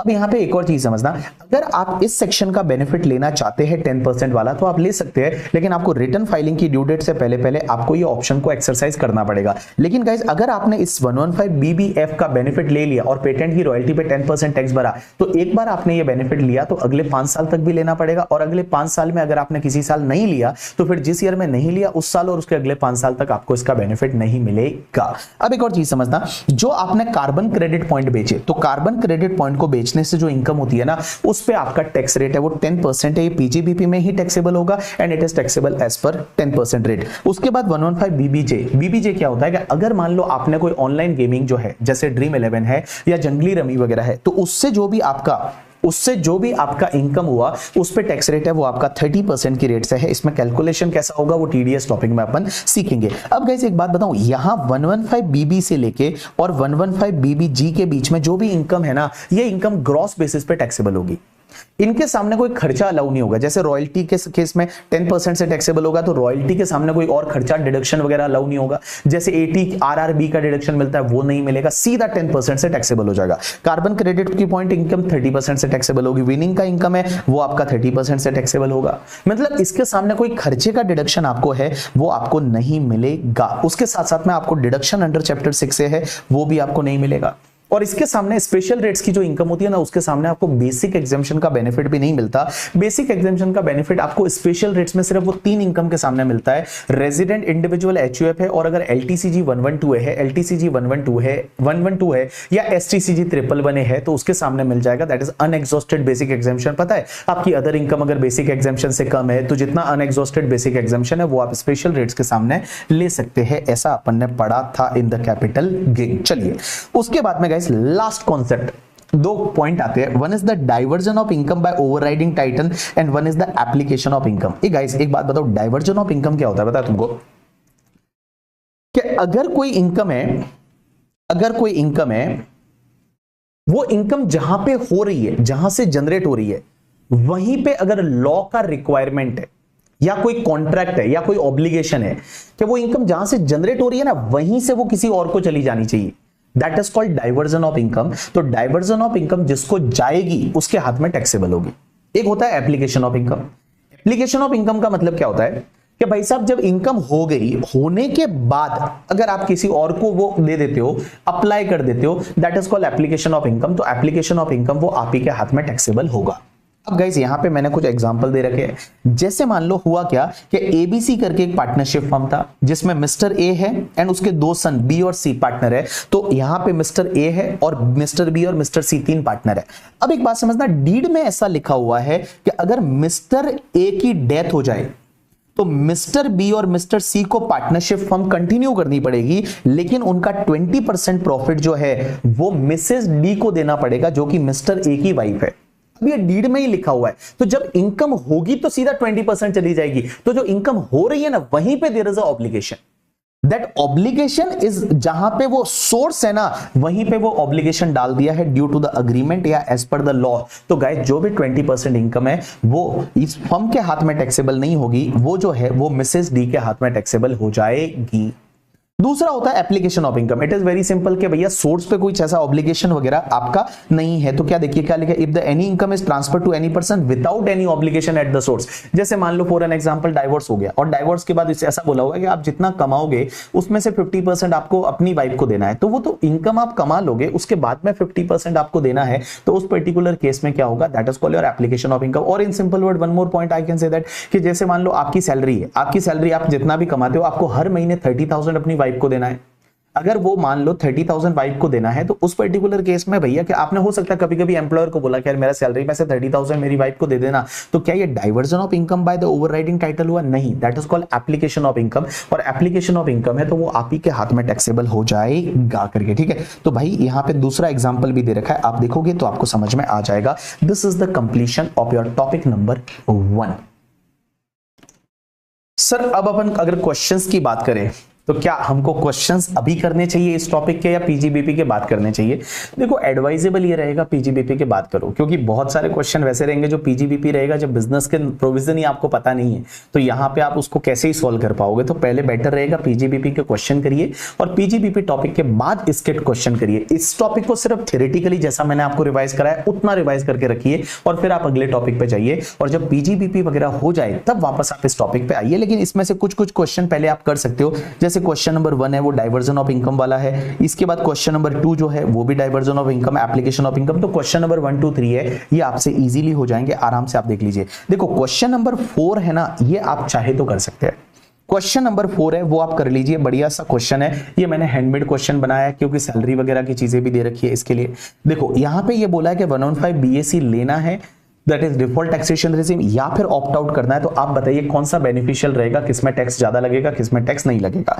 तो मैं एक बात बताऊं, अगर मैं यहां पे लिख लेता हूं old that is normal taxation regime और यहां पे लिख लेता हूं 115 BAC that is default taxation regime, तो देखो बेसिक सैलरी है वो दोनों में टैक्सेबल होगी, कोई दिक्कत नहीं है। दूसरा एचआरए के केस में क्या होता है ना पता है, एचआरए के केस में आपका जो है हाउस रेंट अलाउंस है वो 90,000 है, लेकिन उसमें से आपकी एग्जेम्पशन है 60,000। तो एक बात बताओ मेरे को, ओल्ड टैक्सेशन रेजिम में एग्जेम्पशन मिलेगा? Answer is yes. तो ओल्ड टैक्सेशन रेजिम में क्या होगा, 60,000 का एग्जेम्पशन मिल जाएगा, सिर्फ 30,000 टैक्सेबल होगा।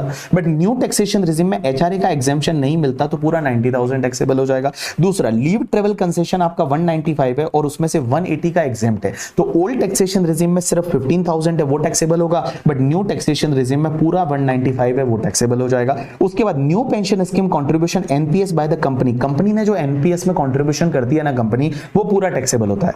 तो दोनों में ही वो टैक्सेबल हो जाएगा, कोई दिक्कत नहीं है। उसके बाद payment of the professional tax by Devam ने प्रोफेशनल टैक्स 2000 पे किया। एक बात बताओ, न्यू टैक्सेशन रेजिम में प्रोफेशनल टैक्स का डिडक्शन नहीं मिलेगा, ओल्ड टैक्सेशन रेजिम में इसका डिडक्शन आपको मिल जाएगा। उसके बाद में income from house property, self occupied property, देखो न्यू टैक्सेशन रेजिम में ये लॉस आपको अलाउ नहीं होता क्योंकि सेल्फ ऑक्यूपाइड प्रॉपर्टी प्रॉपर्टी में लॉस सिर्फ इंटरेस्ट की वजह से हो सकता है, और न्यू टैक्सेशन रेजिम में इंटरेस्ट का डिडक्शन नहीं मिलता, बट ओल्ड टैक्सेशन रेजिम में इसका डिडक्शन मिल जाएगा। Answer is yes. और इसको आप सेट ऑफ वगैरह भी कर सकते हैं। अब एक बात समझना, यहां पे सेट ऑफ करने के बाद आपका 20,000 रुपीज का लॉस आया, तो अगर मैं बात करूं न्यू टैक्सेशन रेजिम में, तो हाउस प्रॉपर्टी का लॉस जो है नेट, वो आप किसी और हेड से सेट ऑफ नहीं कर सकते, एज वेल एज उसको कैरी फॉरवर्ड नहीं कर सकते, बट आप ओल्ड टैक्सेशन रेजिम में आप कर सकते हैं करके, ठीक है। उसके बाद saving bank interest received by the minor son of the Devam, Devam के माइनर सन का सेविंग बैंक का इंटरेस्ट है, तो ये 800 जो है न्यू टैक्सेशन रेजिम में तो पूरा टैक्सेबल हो जाएगा। ओल्ड टैक्सेशन रेजिम में आप 1032 का एग्जेम्पशन ले लेंगे, और एग्जेम्पशन लेने के बाद में वो पूरा taxable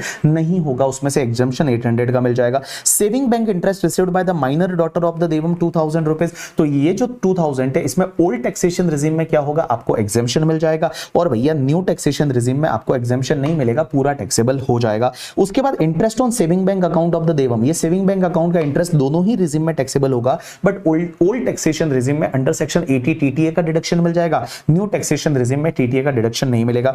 interest on the public provident fund, guys public provident fund का इंटरेस्ट है ना, वो दोनों ही रेजिम में टैक्सेबल होगा, वो दोनों ही रेजिम में एग्जेम्प्ट होगा। ओल्ड और न्यू दोनों में एग्जेम्प्ट होता है। पीपीएफ का इंटरेस्ट है वो एग्जेम्प्ट होता है, अपन ने 115 बीएससी में ऐसा मैंने कहीं नहीं बताया कि पीपीएफ के इंटरेस्ट का एग्जेम्पशन आपको नहीं मिलेगा in the new taxation regime, ऐसा आपको मैंने नहीं बताया। उसके बाद जो डिडक्शन अंडर सेक्शन ये 80D वगैरह है, ये आपको ओल्ड टैक्सेशन रेजिम में मिल जाएगा, न्यू टैक्सेशन रेजिम में आपको डिडक्शन है वो नहीं मिलता है करके। और एनपीएस कॉन्ट्रीब्यूशन बाय द देवम, तो इसका जो डिडक्शन एक मिलता है 80CCD1 में, और वो 80CCD1 और 80CCD1B में वो आपको ओल्ड टैक्सेशन रेजिम में मिलेगा, न्यू में नहीं मिलेगा। और पीपीएफ कंट्रीब्यूशन बाय द देवम, इसका 80C में डिडक्शन मिलता है, ओल्ड में मिलेगा, न्यू में आपको नहीं मिलेगा। तो ये क्वेश्चन को चाहिए तो एक बार आप सॉल्यूशन देख लीजिए तो आपकी चीजें क्लियर हो जाएगी। उसके बाद में गाइस क्वेश्चन नंबर 5 को आप देख लीजिएगा। 5 इज वेरी सिंपल करके, ठीक है, कि अगर कोई कंपनी ऐसी है जो 115 बेब ले रही है तो उस पर कैसे टैक्स लगेगा। तो 115 बेब के केस में देखो, मैंने यहां पे आपका जो भी rental income from commercial property है वो एज इट इज पूरा टैक्सेबल कर दिया, इसके सामने डिडक्शन अंडर सेक्शन 24 अलाउ नहीं होता, और ये जो टैक्सेबल होने वाला है 7 लाख वो 22% से टैक्सेबल होने वाला है। जो भी आपकी मैन्युफैक्चरिंग एक्टिविटी से इनकम है ये आपका 15% की रेट से टैक्सेबल होने वाला है। Short term capital gain on the land है ये आपका 22% की रेट से टैक्सेबल होने वाला है, और short term capital gain on the depreciable asset है वो आपका कौन सी रेट से 15% से टैक्सेबल होने वाला है, ये 15% से टैक्सेबल होने वाला है, ये 22% से टैक्सेबल होने वाला है।